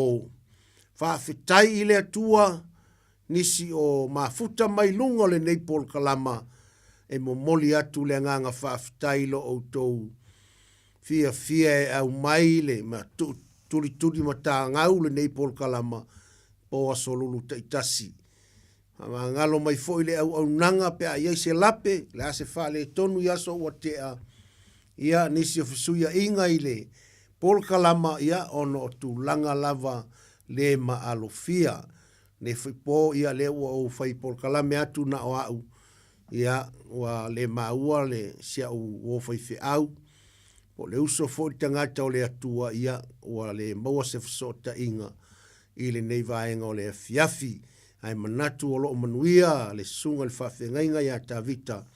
Le vuka i le nei po. I le anga le lei o lo tātou tapa au sili. Wha maa lo foi le ono sai au tau sunga i whai whi au. fola ina o le upu o le atua e le o se mea whaingo fie. Amu ia se tangata e whape whaingo fie le a fionga le atua. Amu ia oe. Hau lau tala ia te au. Wha maua lalo lava le loto. Ia matangi ia i le lii. E fe so ni mai le vai. O le tangata. Ia o le neipo tātou tala noa. A le maua foi le atoa lau whaafonga i le pōle nei. I le tātou pōl kalama. Te talo i le lii. Peina whai atu o te le atoa i le upu o le lii. O te le atoa i le upu o le atua. E atoa pe a fio mai le anganga. Oro mana umia le fe soani fe maltala tuspa ia. Fio mai lo na anganga o le anganga e tupu mai ai le upu moni. O le mea le mana umia i le teimi o le fola ina o le upu o le anganga pa ia. Aisea, e moni ai le fe au ma le momolinga o le fe au o le atua. Ia, le la povi ia atu. Le atua ilo na lofa, malo na anga le leilo o tau soifua. Ia, nisi fo ia o pesi ale wha mai. Nei vai teimi, le ngata i Samoa wha pēnā fo i nei, ni usila fo i latou. Faisi umi o la vele furu, na ngona ale tino ngangase, tino pepe, ia e whaftahi le alofa o le atua o loo, la ngona ale anga le lei o le li. O le fautuanga fo el pol kalama o le taimi o le filfilinga, fa ai tete le lei tātou iai le vai tau o le malulu. Ia, a le lei anga whaila ei, ia e whaingo fie whaina pui lau soifua. Tātou talo malosi fo i mo le wha mai Samoa, isi o tātou atunuu, ia, lau ato o ono, e anai tamaiti feoti, le lopo, ia sisi wha poponga pe le ai, te lele foi numero pe a fua iai i le nei taimi o le tausanga. Ia tātou te taloa i le atua, ta whelo na mana malana wha malolonga, i nei o tātou tangata i Samoa, ia mana tua fo i te le alfa le tonu fale mai, ia ai te talo i le alofa o le atua e wha maloloina o tātou tangata, mai nei mau wha mai. Ia, o le lukal mata upo iwa, tātou tala noa iai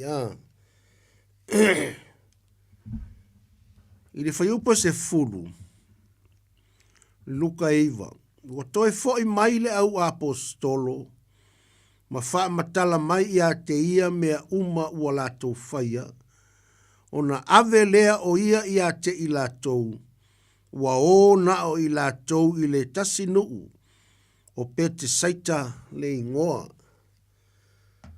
O i le mana tuol mata upu e iwa le amatanga, na tu uai e le li o Yesu o na so o e o.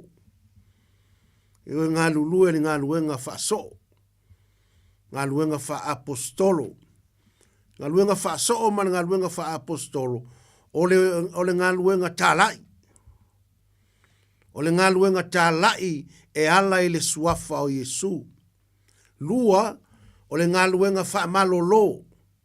I le suafa lava o Yesu. O le tala inga la, e leo se tala inga o se lotu. Ma le tua o le au soo o apostolo ia Yesu.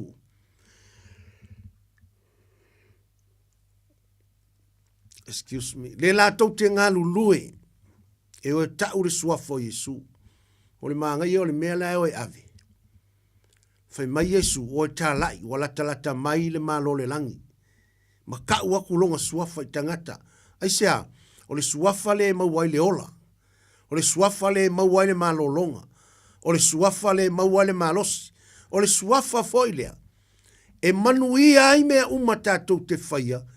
I le suafa o Yesu. Nei foi la pōpe o na whai atu. O lea tala noa mari whai upo se furu. O le toi foi mai ale au apostolo. Mai le latou missionary. Ma neia, le upu le missionary po le wha apostolo. O te lo le tele au e kalesia. O lo iai tangata wha pena. Iai le au missionary. Tangata e oe tau Yesu i tangata ma le au talai. Tātou umala e whaia lea ngā luenga. Ai le alu fo isi atu nuu o lai te tā lai le mea lai te iai. Whele pito nuu lai te iai tā lai iai nā. Ta ua ina Yesu si tangata. Aua le tā lai ia le lotu. Ioi. Aua le tā lai ia le lotu. Tā lai Yesu. Langa le upu moni a e alu e ave Yesu lo le tala Yesu fe mai. Ai se e whaafiti a te aulumo tangata o te whaafiti fo i lumo lo tama. Whaafonga. Ai whai mai o le tauwina u lumo tangata whai mai a. O te tauwina fo i o ia i luma o lo tama. Vai le manga ia. Ta uala ia. O lo walu e tau Yesu. Langa e tau fo ia Yesu oi. I luma o lona tama. Whai mai a e whaafiti. E whaafiti fo Yesu e tau oi. O ma tau tia lao le mea. A whai tātou te le whaia ngā luenga leo le tau o Yesu. Ma tā lai Yesu. Lono winga. E le whaia fo i Yesu se ngā luenga. E tau wai oi luma o lona tama. Whai mai a e whaafiki fo Yesu. Ai a e fia tau e kau fo i o Yesu. O kalmana ia. Le la ua fo i mai le au so. Ma whaamatala mai a Yesu. Mea ngā lako whaia. I le lako kala inga le ngau. Ale man nei o le tala inga. E le i o e tā lai se lotu. Toi whaafonga. Tala inga le no o e au apostolo to sfuruma le to olua. E le i o e kau se loku. Nga o e tau Yesu. Ma whaai lo i tangata. Le lata mai. O le maa lo le atua. Le tā ua lea. I to tonu o le lotu. Le loku ngai ke loku ai. Le loku leo ke loku ai. E te tau ona tau i tangata. Le lei o le suafa o Yesu. O le suafa o Yesu e mau ai le ola. Ameni. O le suafa o Yesu tātou te ola ai. Paftai le atua i le lotu. O le lotu la, o se mea ua tā pena i le atua, ka kou ke o i kongo o le lotu, ka kou ke fellowshipia inga. Wha mawhana whana i tangata o le ri, tangata o le atua. Tono o le lotu, tāpua i whaatasi i tangata o le atua. E vivi i whaatasi i tangata o le atua. E ngā lulu e whaatasi i tangata o le atua, i to tono o le lotu. Praise the Lord. Le tātou ngā luenga ngai whai le loku. Mafuanga la ngai aleinga kako wō le lotu. I le aso sā, ma aso le vai aso e whai einis por kalama le lotu. E aleinga tātou toa anga e whai mea ia o le piolinga o le kako relationship ma le atua. Po le whauina o le tātou mafutanga ma le atua. A whaia le ai se tātou wha poto. E le ai se mea tau o se mafutanga. Vā la lata. A tangata o le atua. Whapena fo i le vāma le atua. Ai mawhai fo i ona e mafuta i le atua. I lo whale. Mawhai. Pato lau te tala noa. I le winga o le mea lai o ngā o i le lotu. O le o i le lotu. O le tapua inga lai whau ai totonu, le mafutanga. Le mafutanga so whaatasi, a tangata o le atua. E wha mawhana whana lesi. E hala i le ngā luenga le anganga pa ia. E hala i le upu fola le atua. E fola ai totonu o mafutanga. O ila e atia e ai. Le sootanga o leisi ma leisi, ona maua leo le mea tau o le wha mawhana ina. E mafua mea ia o le mea lea tau o le wha poto. E ila le tala paulo ngai whai ngā le tuse le au e peru. Ngai whai mai le upu o le atua.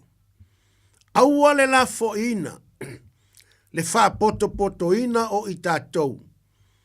Wha pei o le manatu oisi. Whe mai aua le la foinga. Nanga o le mangaku oisi ka ngaka. Mai e siri alo ngofo ngā o au.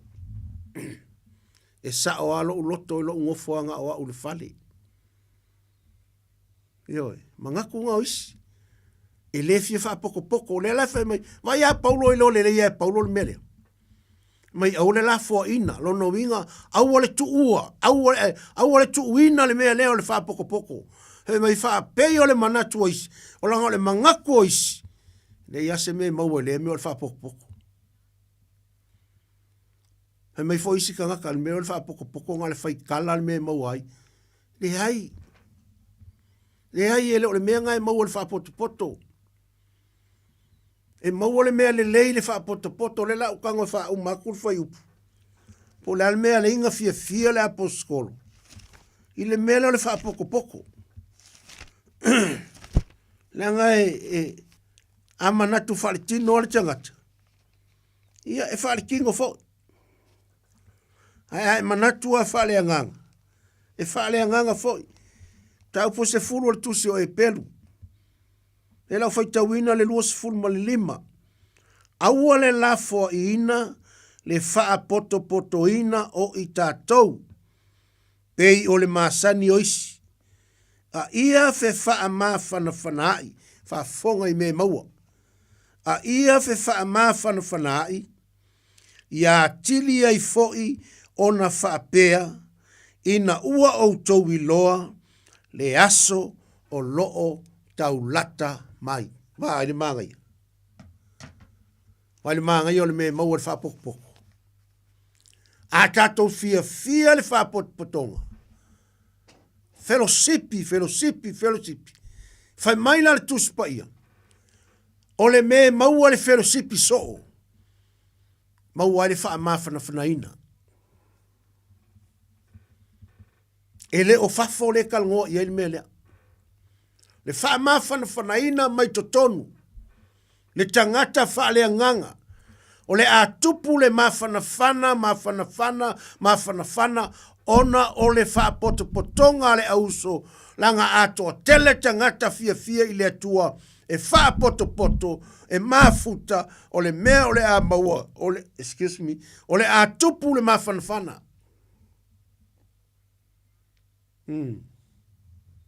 O le atupu le mawhana. Lua, ngai kalangoa mai whai upuru ngā, whai mai ina ia whaai loa tuai, le aso o loo tau lata mai, o le whesiri, le aso le kaulaka mai. Le aso le talanoa mai i le melea. Mai e wha manatu ai le aso le kaulaka mai. Le aso e saua Yesu. Le aso e saua Yesu e feiloai i le ekalesia. Oi le ekalesia. E leo le lotu.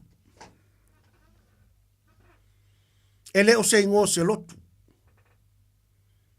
Oi le ekalesia. Ole tangata. Ole tangata. Taitotas. Ole tangata watalia Yesu e faima faola. Ole tangata ua fama maina e ala i le upu. E le aise pona, e le aise ila, e le aise maanuminumi. Tangata la lea e alainga fia tātou e faime o wha potopotonga. O le wha malosia o tātou. E ala i le upu o le atua. E ala i vi inga. E ala i talo talonga. E mafuta wha tasi ai tangata pa ia o le atua. Whai mai lea. Ona wha manatu lea. Ia te i tātou le aso o loo tau lata mai. E ala ngai ka ua le alu le loko. Ko anga la le lotu. Le anga le ko anga le lotu. O lai pio le mafutanga. O lai pio po o lai fau le mafutanga a le tangata ma le atua.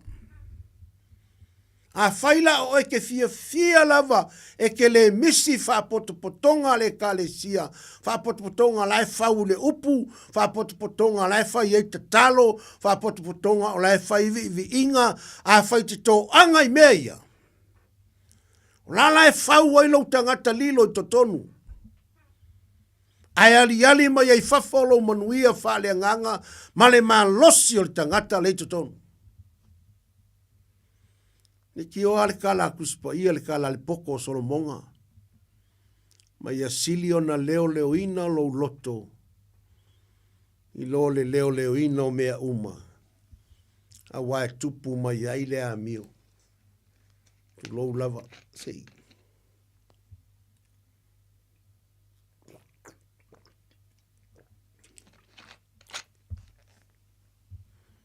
Eoi. Ma ia sili na leo ina. Le loto. Na i lo le leo ina o mea uma. A wae tupu mai ei le amio. Ke lo ea tō anga le whaapotonga. Ma e fia ke kapua i le nganga. Piongo whai mai Yesu, whai mai o loo usa ili. I le tapua i mai i a tiau. I le nganga a toa ma le wha maoni. Le au whaafafonga i le nei pō. Pauanga ar kapua inga le su e Yesu. O le tapua inga i le nganga a toa ma le wha maoni. E lo su e a Yesu se lo. O Yesu foi e kakalo. O Yesu foi e fie mafuka. Ai ko se furulua le au loko o Yesu. Ko se furulua langa au loko. La vea ai mayuka. Ai ka au yuko la aposkolo. Ale li o Yesu. Alai loa Yesu yuta. Ore ka ngaka whaalaka iaia.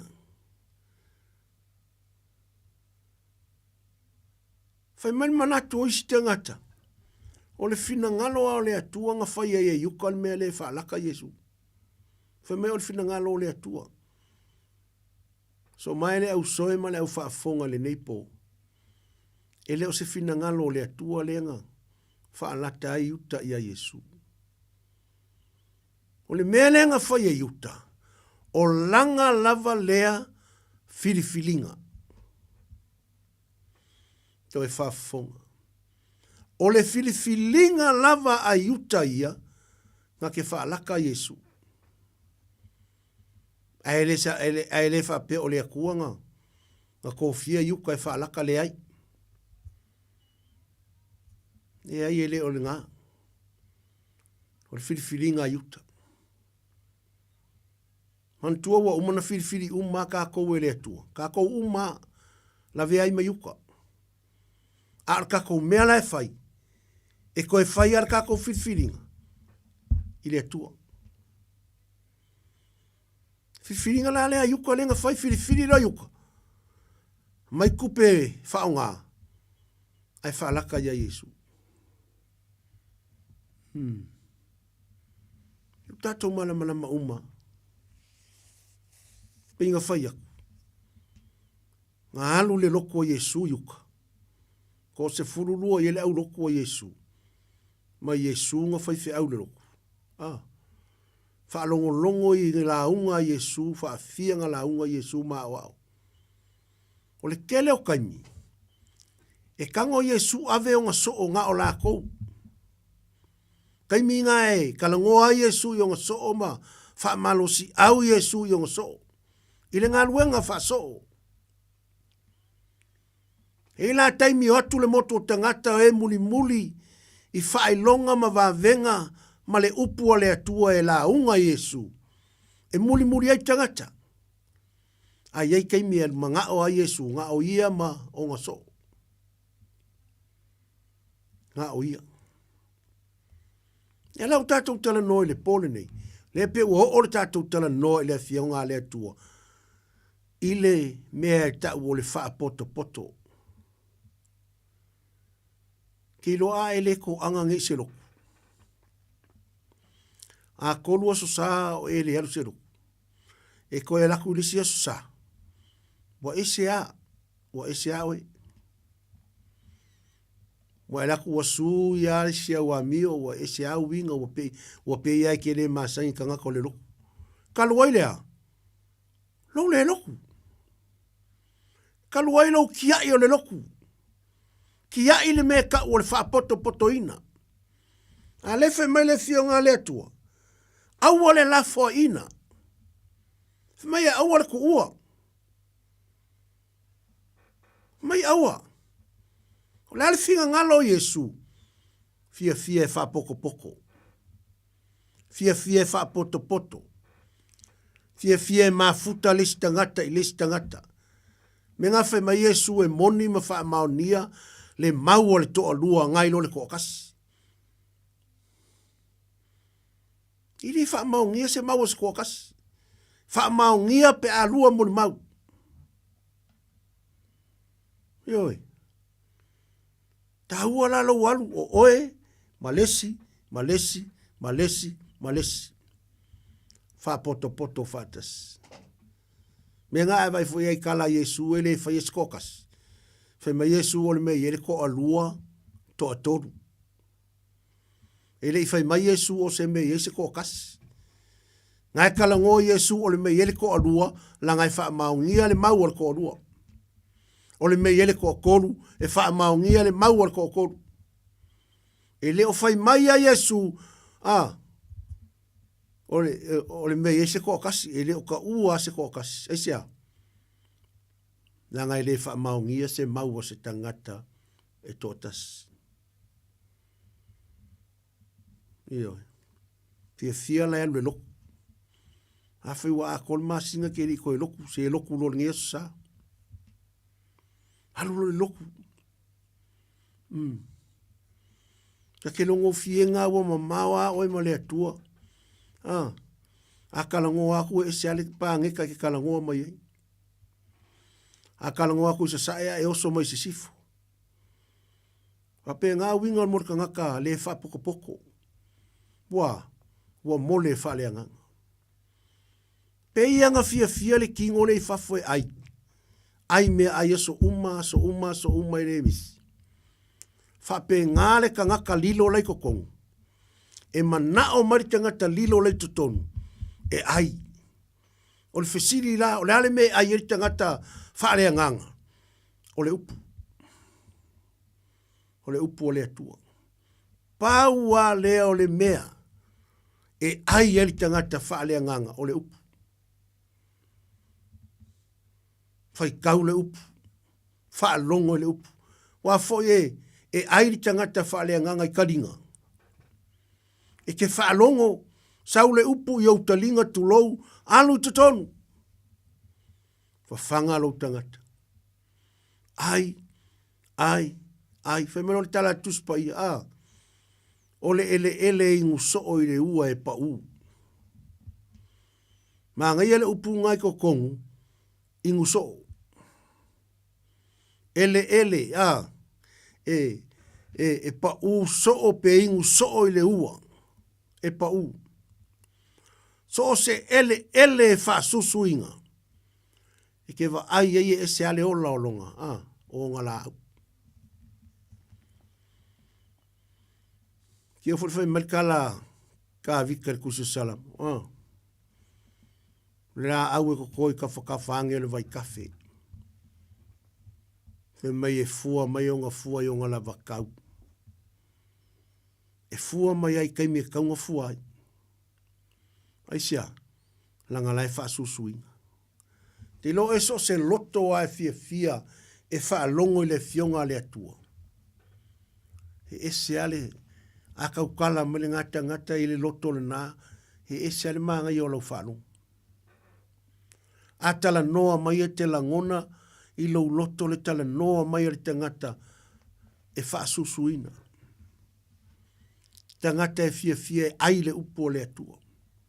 Ke no ai fia ngai ke fia ngai ai fia ngai ke wha longo le upo le atua. E se ale mangui o lau loto. E ese ale manguia o me fai e lo tangata. Ai sea, langa lai ke fia ke ai, ma e ingu le upu o le atua. Ai al tangata e le fia ai ma ingu le upu o le atua. E ngau i ia. E ngau i ia. O lele tai tatum tau. O toi foi mai le au apostolum whamatala mai a te ia mea uma. Ua latou whaia ona avele e ia ia te i latou. Ua ona o i latou le tasinu vai. Au mai le wali ia le au apostolo whamatala mai a Yesu. Me le nga o kala ia. Ai laku Yesu ave o nga o Yesu ma le au so. Ua latou wole nu u leo pete saita. Whaia i ngale lako loku mkalangoa ai. Ma whanga kiri a Yesu, ma whanga Yesu la uri ia. Pinga whaia. E leo kai mi uma e. E whea ngai eile au so o ma le moto tangata ma Yesu. Le ai, e eile kai mi e whapikoa. E kango Yesu ave o nga so o ia. E a o whaalelei ma kalangoa ia. Whapenga whikako. A whapeo lai ke loku se loku. E ei kei me whai e wherosipi le kalesia. Ha o inga le le iei oe. I le upo le atua. Ha o oe na ia e loa le me kakawanga e alu whai. A e alu e ke kālai e ke loa le winga le upu kālai. A e alu e ke wha malolo e ke loa le kangaka e onga le wha malolonga. Wha malolonga e le skako mea. O wha malolonga le atua. Wha malolonga le atua. A tātou wola e whainga luenga wha malolo. Ai malolo tangata. E leo kākou o Yesu. E le malolo tangata ia kākou. E le manguia skangaka ia kākou. E manguia le kangaka i le atua. E manguia le kangaka e malolo le kangaka i le atua. E tā uala. Le tātou whai o le ngā luenga le atua. Whai ma le whai tete. Whai ma le mi ngau. Whai ma le ava. Whai ma le matau. Whai ma lo tātou lole lei. E leo kākou e onga le ngā luenga o le atua. Leo whaafonga le nei pō. O le ngā luenga le atua. O ia yanga. Wai ka ngaka whainga o ku whai a Yesu le li ie. Ma kou whai alo whinga ngalong mak wha malo lo ma ia whema Yesu. Ke le iloa o kou.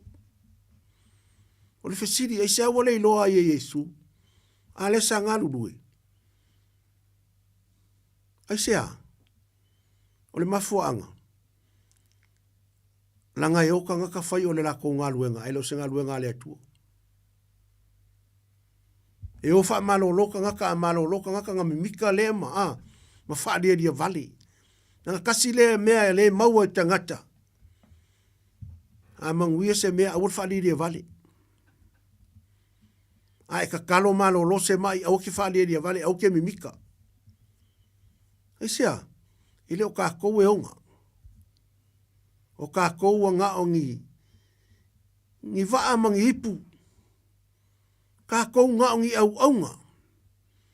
Whao ngā tātou e le atua. Tātou te au auna e tusa. Ma lona whina ngalo. Ioi. Lea lai mai la ori e ka o mai a Yesu. E laku Yesu ave. O mai. Me kako o sei. Whais kako kala. A le ia se me lilo ia Yesu la ori ia. Le ala wasa wa Yesu ave ese nga o lako. E ave a o whaalelei. Ai whape ngale ngā luenga wha misio ngare. E o ama, ma o au. A umanga o kuku mga alama me whaiel wha misio ngale a. Ka lai makau Yesu. Foi mai, a yengi me whaale kongo, a yengi me wa ai a. O mai koe a o a whaalelei. Pe ngale mea Yesu ne o whaila uri. Foi fia mai le ulim fa makala mai kala mai o malo loma ma ia mai ma oke mongi. Me su o mai. Lo le lea e su e foi insinga. Ma fai vi inga i mea ia. E fa fonga marka ko atunu pele le neipo. Se wangi ka ko mika i mea le atua. Ave le upo le atua, ave ama le fa maoni. A manguia vi ia le li. A malolo se mai vi ia Yesu. Yo. Ai le malolo le mai ola e. Yo le se me lilo i le atua. Le ai se me lilo i le atua le au fa fonga. Tato fai tete. I le ngā luenga pa ia le atua. Langa pa ia le atua. Fai keke kako me fai. I le o kako e onga le loku. Me le wakupu fai ngō loku i o kako i ngō. E le o kako e onga se loku. O le lotu o le atua. Lau kala le fai maku e kālesia. Le loku lea ki kako ke fai o le loku o le atua. He le o skako loku. Palu kako ngā luenga e fai au mai ka ngaka e kau iai le malo le langi. Wala talata mai, kau iai ka ngaka i Samoa. Mali liu mai le atua. Ioi. Kako ngā luenga nga e fai. Whaasino tangata i le langi. Whaasino tangata i le langi. Inga ia malolo inga, ia manguia tangata, ia talia tangata le alii o Yesu. Malato wola matuma wai. Hei pula sutas, wai loa le motu o tangata. Na lato mulimuli atu ai lea ia teia. O na talia lea o ila tau e ia. Fafonga. Ngai lolo le moku o kangaka Yesu le ma o nga soo le i. Alulo ma le solo kangaka e mulimuli. E wakula le o li ia. Kalia lo Yesu le waku oisia. Wa umanga faile ngā luenga Yesu ma faile lako wa awa onga mo so. Nenga ngā lako Yesu ave onga so i petsaita. Faia i ngā lako kalangwanga. Koe wha maa losi ya Yesu i onga so. Ma kau ya onga so. Ave le vi inga i le atua pe amanguia. Nea lai waku le muli ako le moto tangata. Ia lawa okei ma fau o Yesu tulo. Fai mai wakaria ia. Aisea. Wa umanga fai lako mafukanga malanga auro.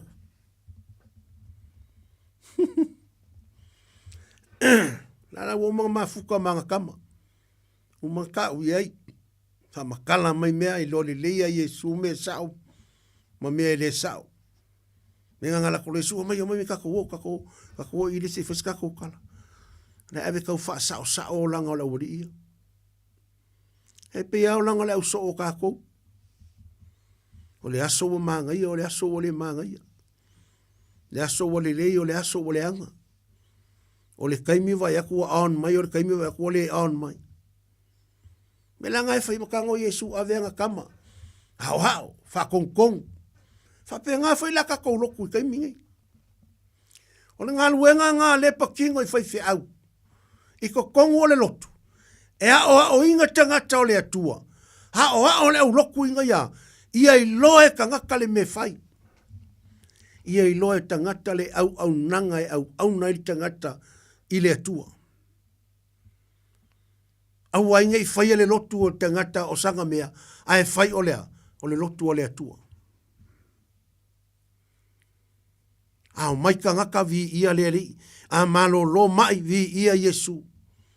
A latu le upu talia tangata le tala le leio le upu o le atua. Vi ia Yesu. Fo i le atua le vi inga. Menga ngā linga whakula o li ngā Yesu. Senga mako ka lai, senga mako wha malolo. Ma Yesu ke le iloa o kou.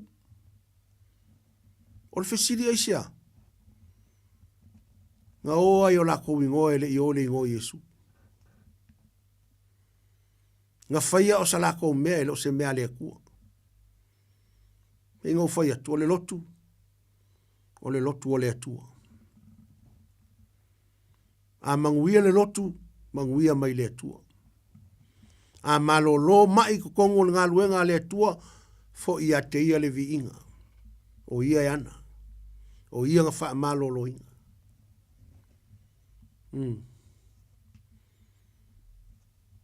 Mea la salo le nga onku wha finge wha ia Yesu. Yesu, mai la salo.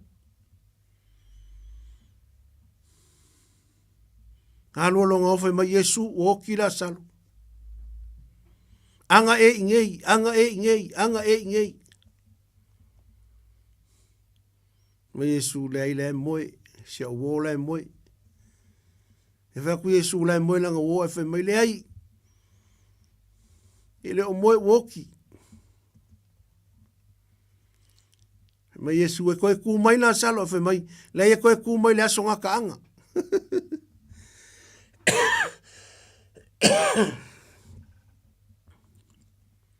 Ta ua leo le upo le atua. Le au whaafonga le neipo. E upo se fuluma le lua.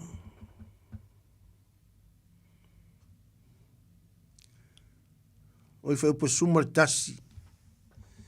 Mo i loa le motu o tangata o na lātou muli muli atu ai lea i a te ia. O na talia lea o i lātou e ia. Whetalai atu fo'i i lātou i le mā lo le atua. Ma wha malo lo i e fia wha malo lo ina. Ua taunga ngaifo le la. No mai lea i a te ia o le to sifulu ma le to lua. Ua whai mai. I e tu inatu le motu o tangata ina ia lātou o atu. I a ai ma whaoa a ai. Ua lata lata mai. E api ai. Ma maua ai mea e ai. A wā o le mea ngao ngao. Ua iai nei. E o mai le moto tangata o amatana o afiafi. O ngā ngaifo le la. Ai o mai le au so o whai a Yesu. Yesu. Tu tangata e o. Tu tangata e o i a aile la talata mai. E api ai ma o e mauangi ala ko mea ai. Nanga wānu le aso i ngai tangata. Ai ku e o se i o e suingi mea ai e ai ai.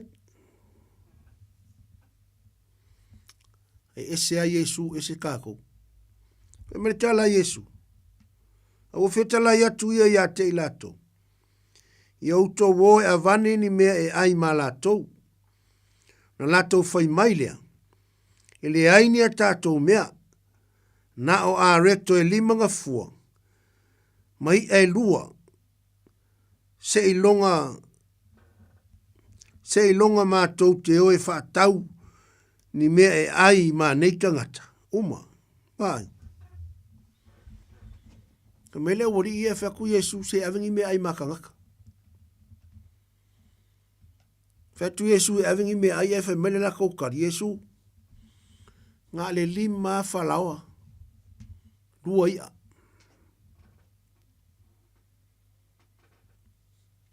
Lima a leko mai e lua. I le kai lava ka koma kangaka. Ioi. E ese ale atua ese le tangata. Kei pa surfa. Wao ila tau pe to lima ngafe. Fe tala yatu lea o Yesu i ona so. Iau tau whai atu ia te ila tau ia ta o oto i vaenga. Peta i lima nga fulu. E whai akula uri ia Yesu nga ale lima whalawa mai elua. E whai mai Yesu whai ka ngaka e ka oko. Ka i lima nga fulu le vaenga. Ka oko i lalo, ka i ko lima sifuru. Ma lewa umaga whai kau mai kange. E li mafi. A le whai mai Yesu whai ka oko. Ke ilo me maanga ia i mea vaenga ia. O le usika i o kangaka. Whai akua Yesu ka oko. Lalo makangaka. Ka oko. Kai koa lima se furu le kurupu. Po le vaenga. Ioi. O le maangai ala o le mea. Whaia Iesu le va venga i le 5 a leko po le 5 whalawa. Rua ia. Ngā ka o oko e la loka ngaka, whawhikai Iesu longa ta mā, whai mailo malanga kala le au so, ku whaloa. Ku whaloa I kulupu ka I ko 5 sifu. Longa winga ele se ka mai malae le mea ngā whai, ele whai ngā aidea. Wa ai whai tau tuspa ia, wa umanga whai kau kange 5 afe. Ai whai mai ele I whai tau lia whawhine, matamaiti. Longa winga, a whai kau ka mai ki ma whawhinge, winga e ova male se furu afe. Ai whawhanga Iesu, a reto e 5, mai e 2. Peko fia afe tangata ke whawhanga, a e whaia malo loto mama, whaia malo loto fia. Pe ia le wawenga lenga whaia Iesui. Ova mare se furu afe nga a ai, a e umanga a ai, ko koe me ai. Whamenga fu e ato, se fulu male lua ako kukumu, I mea ai nga kokoe, o ka se makaukia o le wawenga. Ova male se fulu afe ka ngaka nga a ai, na ngai 5 afe wa umanga whaikau o ka maloloa, e le I whaikau winga whawhinge, e le I whaikau winga ka maiki. Winga e ova male se fulu afe. Ai whawhanga I a le koe 5, mai e 2, ai mao o ngai. O le whesiri ai sea, o le wawenga nga whaia e le nga whaia kako. E ma whaia e le atua nga whailanga nga whaia e le atua kako, I longa makaukia.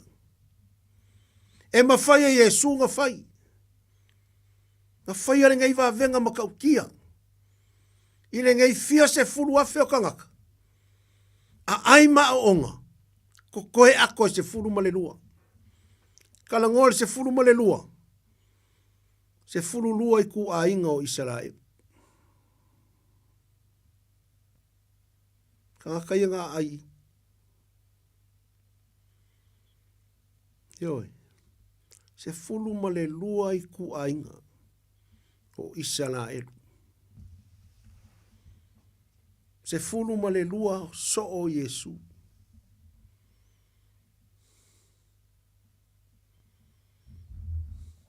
Se fulu lua kausanga o Iesu ngā lua le malu. Kakalo. Kile o Iesu e ser ko anga kakalo. Ahui o le atua. Ai kakalo. Ha oai la hau oi oe. Nga whai ka kou e Iesu. Ai kele nga le kakalo.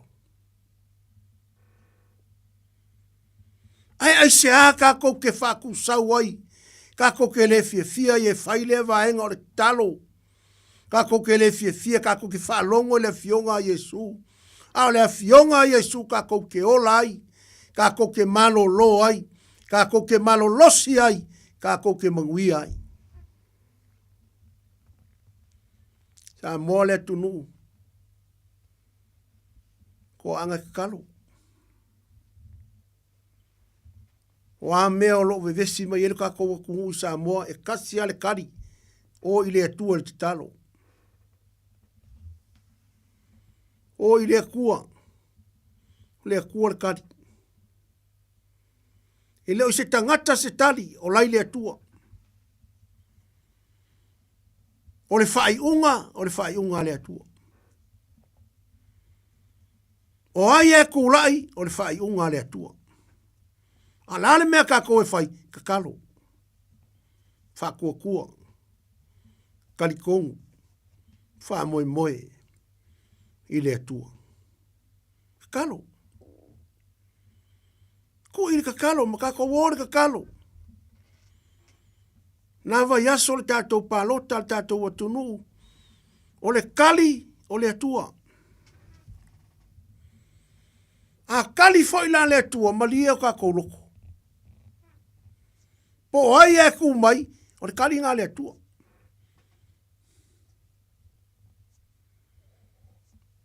Kali ngā le atua.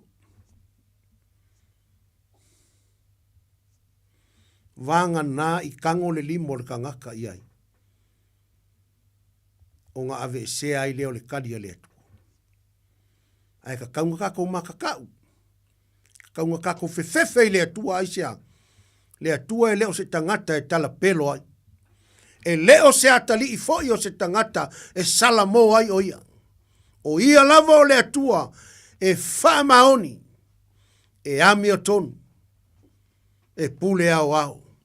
E pule siri siri. O ia na whaia le langi ma mea o tumu ai. E ai o lava ia. Tatou atunu ule nei po Samoa. Nei vai aso talo i le atua. Talo i le atua. Kele o le vevesi, kalo i le atua. Kele upu leanga ma upu matanga, tangata e fai, ka kouka ngaka kakalo, kakalo. Pray. O le talo. Whātua tua i le li. Saua le atua e tali mai. Kako wa aile maka ukia wa yari ngai kaimi kako wa kungu. O se kaimi mua mua lea i ko kongo le kala anga o Samoa. Ile maka ukia o le kele o le vevesi wa yai. Siri ai sia. Vai vai kakaro. Le lava kakaro. Le lava le o i le fionga le atua. Mo le ai foi se whaalongo i a fionga le atua. Wai ka ngaka peo ka alo le upo le atua. O peo ka alo le upo le atua, o peo le kea, peo le aise ava. O le aise fefefe o ka ngaka i le atua ma se matatau. Samoa, makakau i le atua.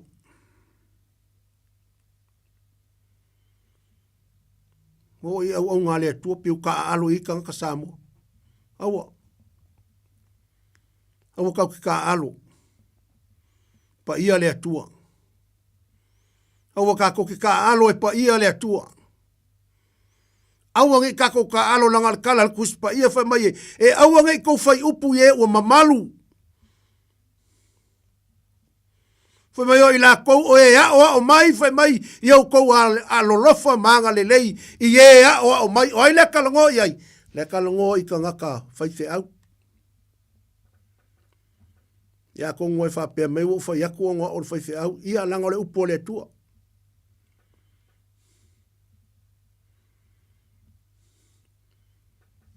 Me ia lo fa i kanga kala ko ke o mai la le me o mai o mai le upo.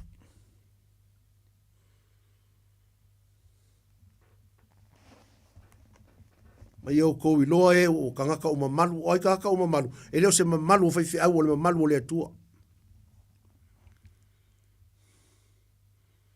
O uia ngā si me wha wale valea, o lea kua lea leinga manguia. O uia ngā si tangata lava whātau waa. Whātau waa lava. Ai whawhitai lea lofo lea tua. E amanga ia ai whātau waa. E mau ai sona vi inga. Sa mo lea tunu ule nei po. Tātou tue tala noa fo le tātou mta upule i lewa yasu. Whaawawa tiki le māneia. Whaasoa mai le upo le atua. O le atatu te talo. Whaaftailo mātou atua. Fo i le vi inga i lau suafa le nei pō. Ai le alu alau upu i alu male mana. Nganga pa ia mo moli fina ngalo ma wha moe moe. Ia ngoto lau upu. Ia o ngā ilo mātou tangata. Lilo tatonu. E manu ia ilo mātou tangata i whafa. Ma ngalo foi le au auna. Tusa male ave ina o lau upu. Na se mea ua sona tautala ile tusa malau fina ngalo. Fa ma ngalo. Fa ma mai le mana o lau suafa Yesu.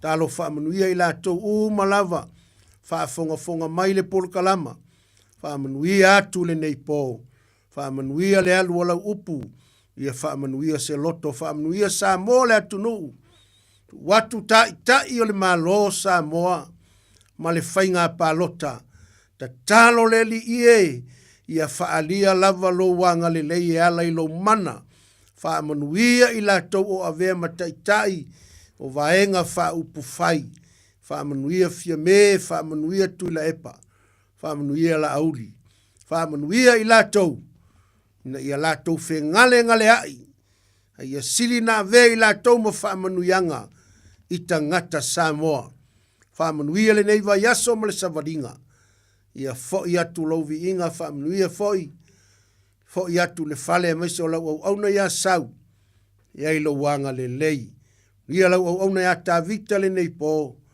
talo le li ia sausawina makawa i mātou, i le mana o lau toto, tau nuu mo le manuia i a inga wheiloa i le vi inga o lau o fio, whaamanuia le kale sia, ia au na o iei Samoa ma le au missionary, lo fatu ia i lātou matausi i lātou, i lau whaamalo longa Yesu, mātou wole mawala au atuai.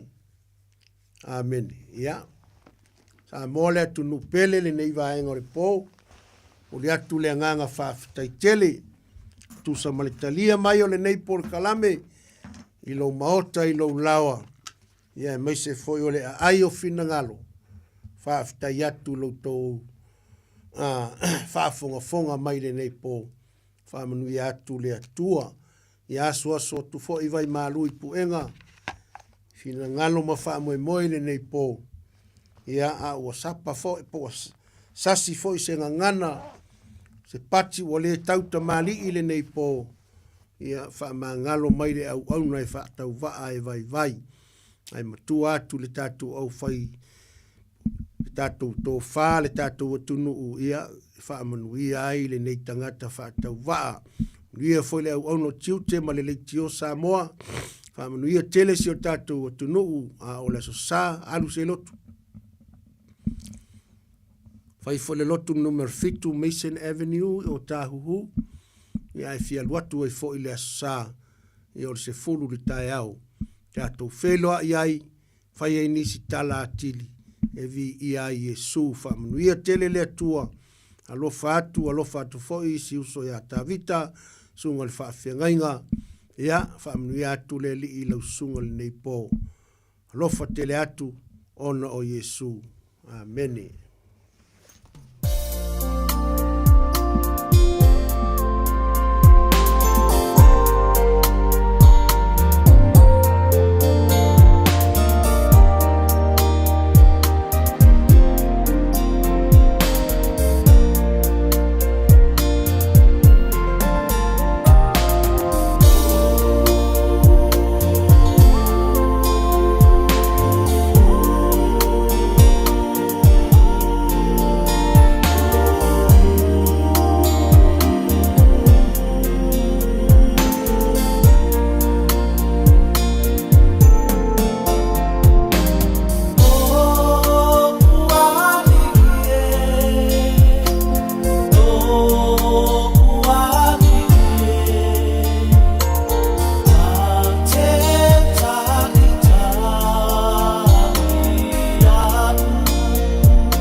ua tula mai le tātou teimi le wanti le nei a fiafi lua sifuru minute. Ia ona tā lo leo le itu la sifuru ua tawalunga atu le tautua. Ia lana au na whaafengainga Pastor Ropanti o tumapu ma le tātou porkalame. O le teimi o le filifilinga, wa lua marsunga le whaafengainga ua le maua mai sia vanoa. Ia ono nisi o tutuangia whalainga ma wha le kalesia Pastor Tavita le vuka. Ile nei fo ia fiafi o le tātou porkalame. Whaftai le au na le atua mo le whaafnoina o le teimi. Ia wala fo le tātou porkalame atou whaina. O le nei fo vanga le fiafi le upo le atua. Ia e whapena ona whaamalusia e fo o tātou nganga. Au tātou wanga atu mo le whai ungo le nei yaso. Anga leile atua le tuentali wantu alan au nei mota malawa.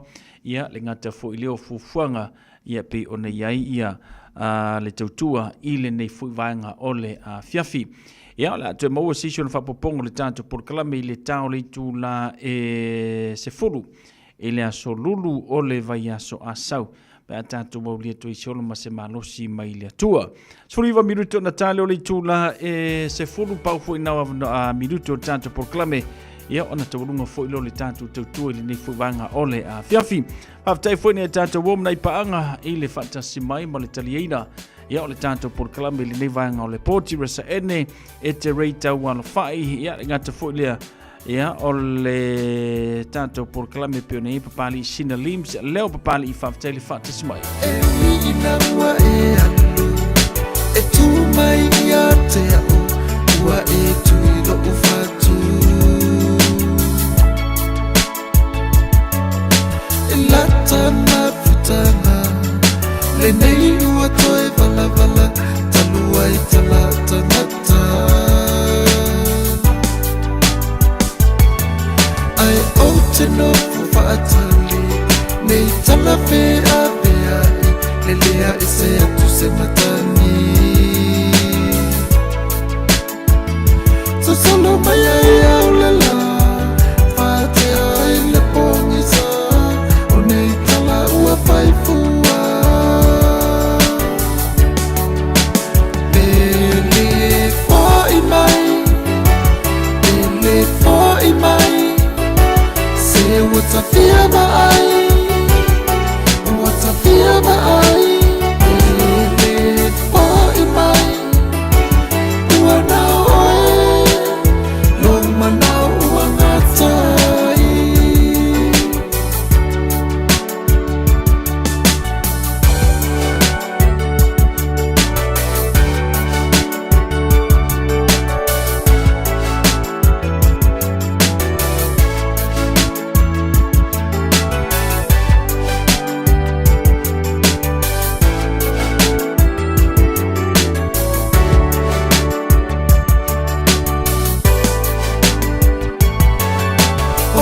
Tula leulanga masani ai ni sitangata fatu kutuku zeleanga.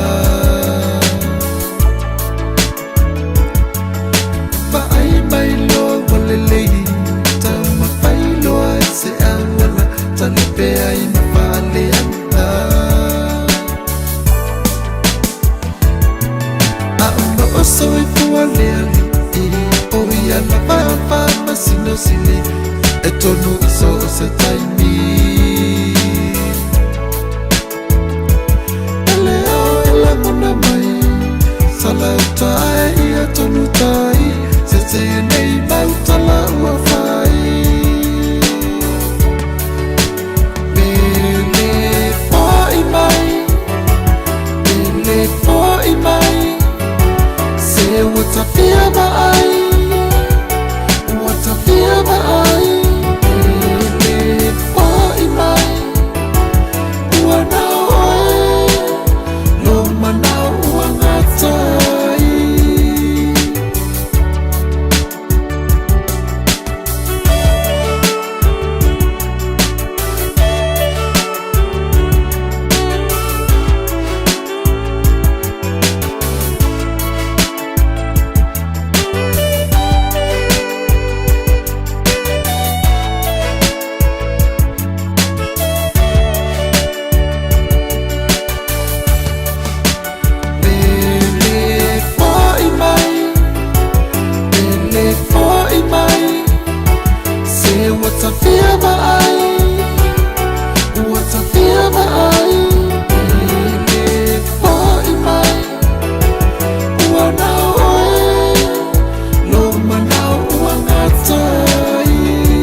ina I upu matala Wafai oe mafaala vela vesunga ilo uolanga Iu ile atua tusunga ila ufai Italia Masalo waya iseta sisu Ufa atasia Atono le o alema Fuanga wa Italia O meana e pala o lo uola temo o mia Le so o tanga tau faufau Sunga o tau langa Le ai se fa aroina O sunga o la uta usala A ole ne wala fotuina I upu matala Fai oi mafaala vela vesu ilo uolanga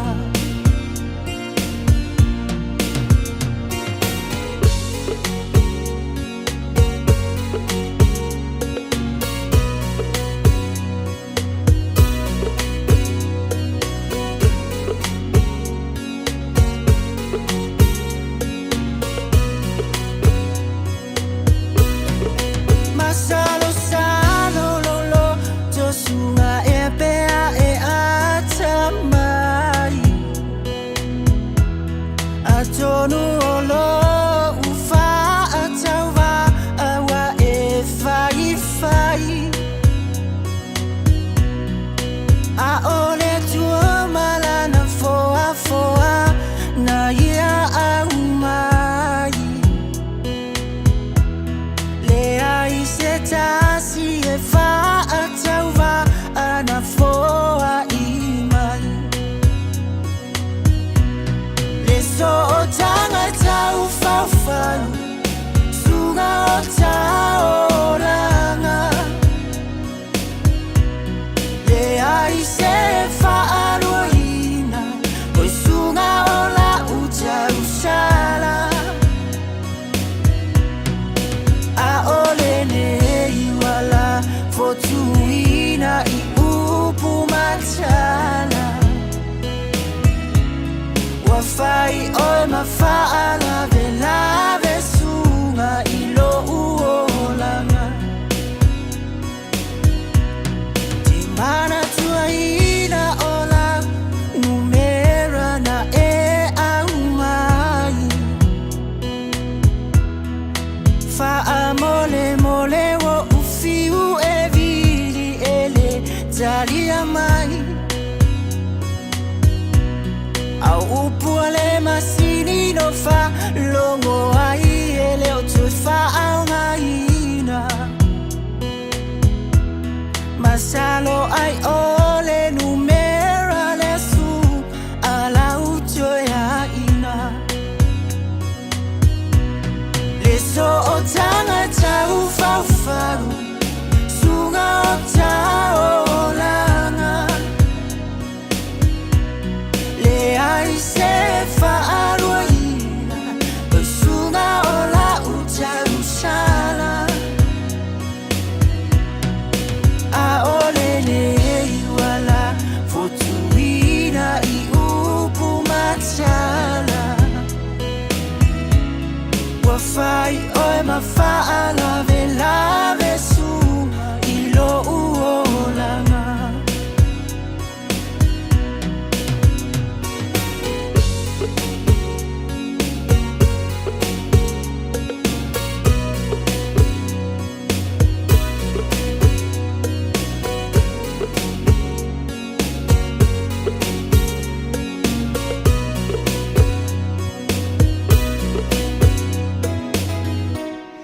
Le watu la mele tatu taimi le wanti le nei vanga la fiafi watu e valu minute o nata leo le tu la sfulu Ia ma o le tawalunga fo le nao le tātou porkalame le nei po mumoli atu le whaafteitele. Ia i le tātou tenu le tali ino le tautua le Radio Samoa sfulima iwa tolu amo. A meso le tātou porkalame pe ona ye le nei a fiafi. Manuia tele malo longo le nei po, manuia fo i le lauso le tātou tenu i thea mngaruenga. Ia meso nei a tātou whanau ia o onga pe ona ye whaaftei fo i nei a tātou womana i paanga. Fatasi me rungo le tātou porkalame le Facebook page mo le tātou YouTube channel. Manuia tele malo longo le nei a fiafi tātou filoi. I le aso wharaile, i le lofa maleanga le leio le tua. Ia pe tātou maulia i le lofa maleanga le leio le tua. Ia taita e tuelo tu sui fu manuia ma se mātou ola. Manuia tele le nei a fiafi wha soi fuia.